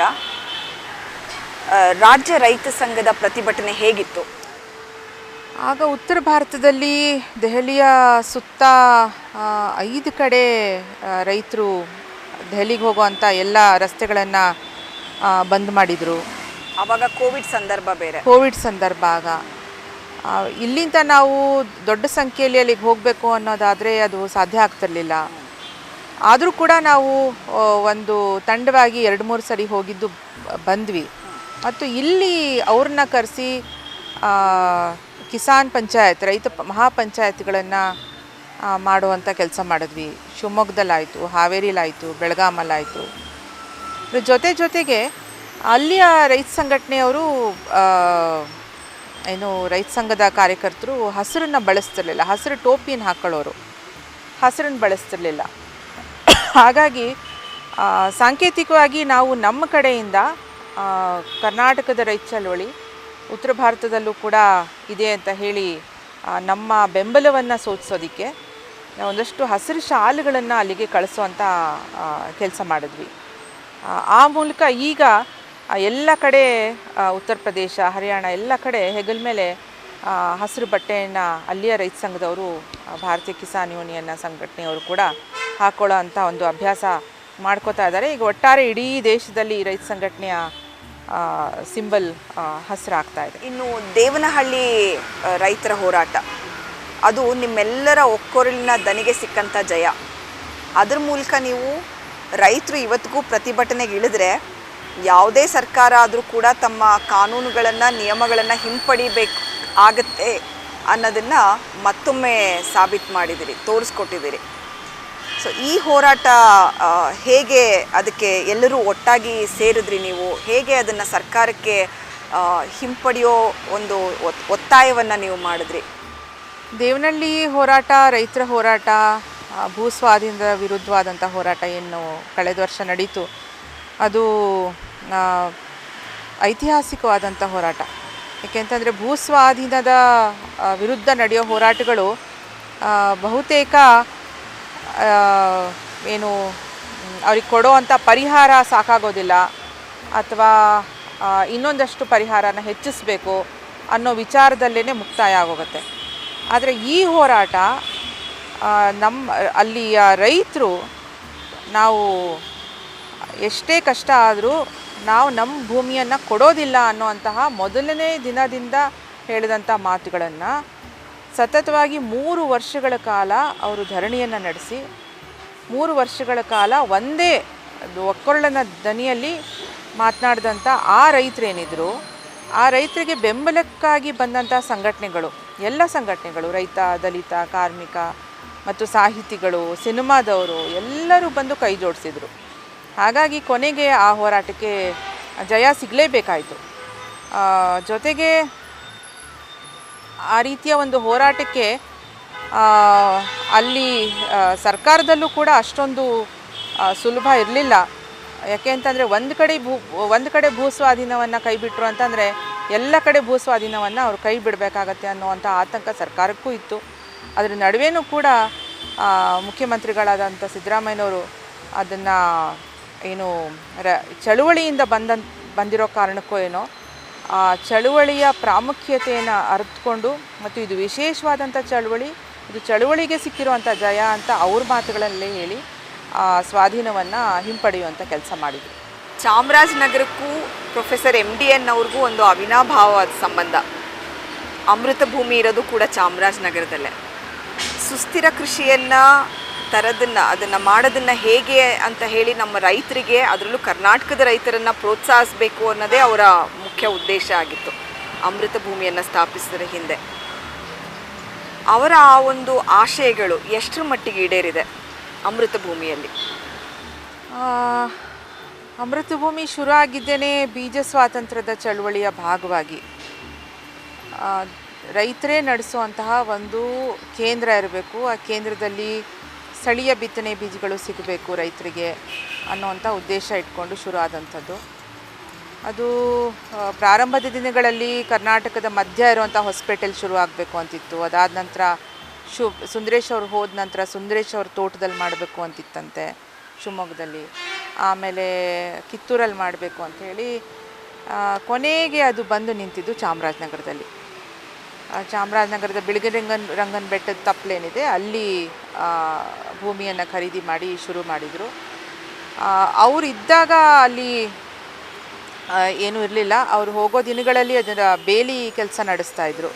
ಕಿದ್ವಾಯಿ ಆಸ್ಪತ್ರೆಯಿಂದನೇ ಫೋನ್ ಮಾಡಿ ಅಲ್ಲಿಯ ಸ್ಥಳೀಯ ಕಾರ್ಯಕರ್ತರಿಗೆ ಮಾತಾಡ್ತಾ ಬೇಲಿ ಕೆಲಸ ನಡೆಸುವಂಥ ಕೆಲಸ ಮಾಡ್ತಾಯಿದ್ರು. ಜೊತೆಗೆ ಅವರ ಕಾಲ ನಂತರ ಯಾರು ಇದನ್ನು ತೊಗೊಂಡು ಹೋಗ್ತಾರೆ, ಅಲ್ಲಿ ಸ್ಥಳೀಯವಾಗಿ ಯಾರು ಇದಕ್ಕೆ ನಾಯಕತ್ವ ಕೊಡ್ತಾರಾ ಅಂತ ಭಾಳಷ್ಟು ನೋಡಿದ್ವಿ. ಸ್ಥಳೀಯ ಮುಖಂಡರುಗಳಲ್ಲಿ ಅಷ್ಟೊಂದು ಆಸಕ್ತಿ ಇಲ್ಲದ ಕಾರಣ ಕೊನೆಗೆ ಅಲ್ಲಿ ನಾನೇ ಹೋಗಿರಬೇಕಾಗಿ ಬಂತು. ಮತ್ತು ನನಗೆ ಕೃಷಿ ಗೊತ್ತಿರಲಿಲ್ಲ, ನಾನು ಬೆಂಗಳೂರಿನಲ್ಲಿ ಹುಟ್ಟಿ ಬೆಳೆದಿದ್ದು.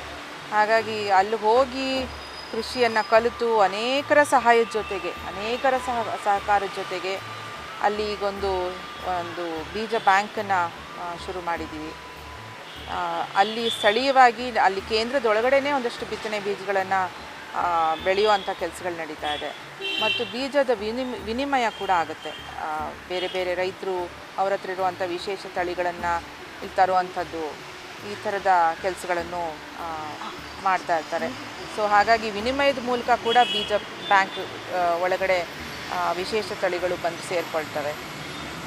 ಜೊತೆಗೆ ಅಲ್ಲಿ ಒಂದು ಬೀಜ ಬ್ಯಾಂಕ್ ಇದೆ, ಬೀಜಧಾಮ ಅಂತ ಕರಿತೀವಿ. ಸ್ಥಳೀಯ ತಳಿ ಬಿತ್ತನೆ ಬೀಜಗಳನ್ನು ಅಲ್ಲಿ ಕೇಂದ್ರದೊಳಗಡೆ ಕೂಡ ನಾವು ಅಲ್ಲಿ ಬೆಳೆದು ಉಳಿಸುವಂಥ ಕೆಲಸ ನಡೀತಾ ಇದೆ. ಜೊತೆಗೆ ರೈತರ ಹತ್ರ ಏನು ವಿಶೇಷ ತಳಿಗಳಿದ್ದಾವೆ ಅವನ್ನು ಕೇಂದ್ರಕ್ಕೆ ತಂದು ಆ ಕೇಂದ್ರದ ಜೊತೆಗೆ ಅವರು ವಿನಿಮಯ ಮಾಡ್ಕೊಳ್ತಾರೆ. ಅವ್ರ ಹತ್ರ ಇರೋದನ್ನು ಕೇಂದ್ರಕ್ಕೆ ಕೊಡ್ತಾರೆ, ಕೇಂದ್ರದಲ್ಲಿರುವಂಥ ವಿಶೇಷ ತಳಿಗಳನ್ನು ಅವರು ತೊಗೊಂಡು ಹೋಗ್ತಾರೆ.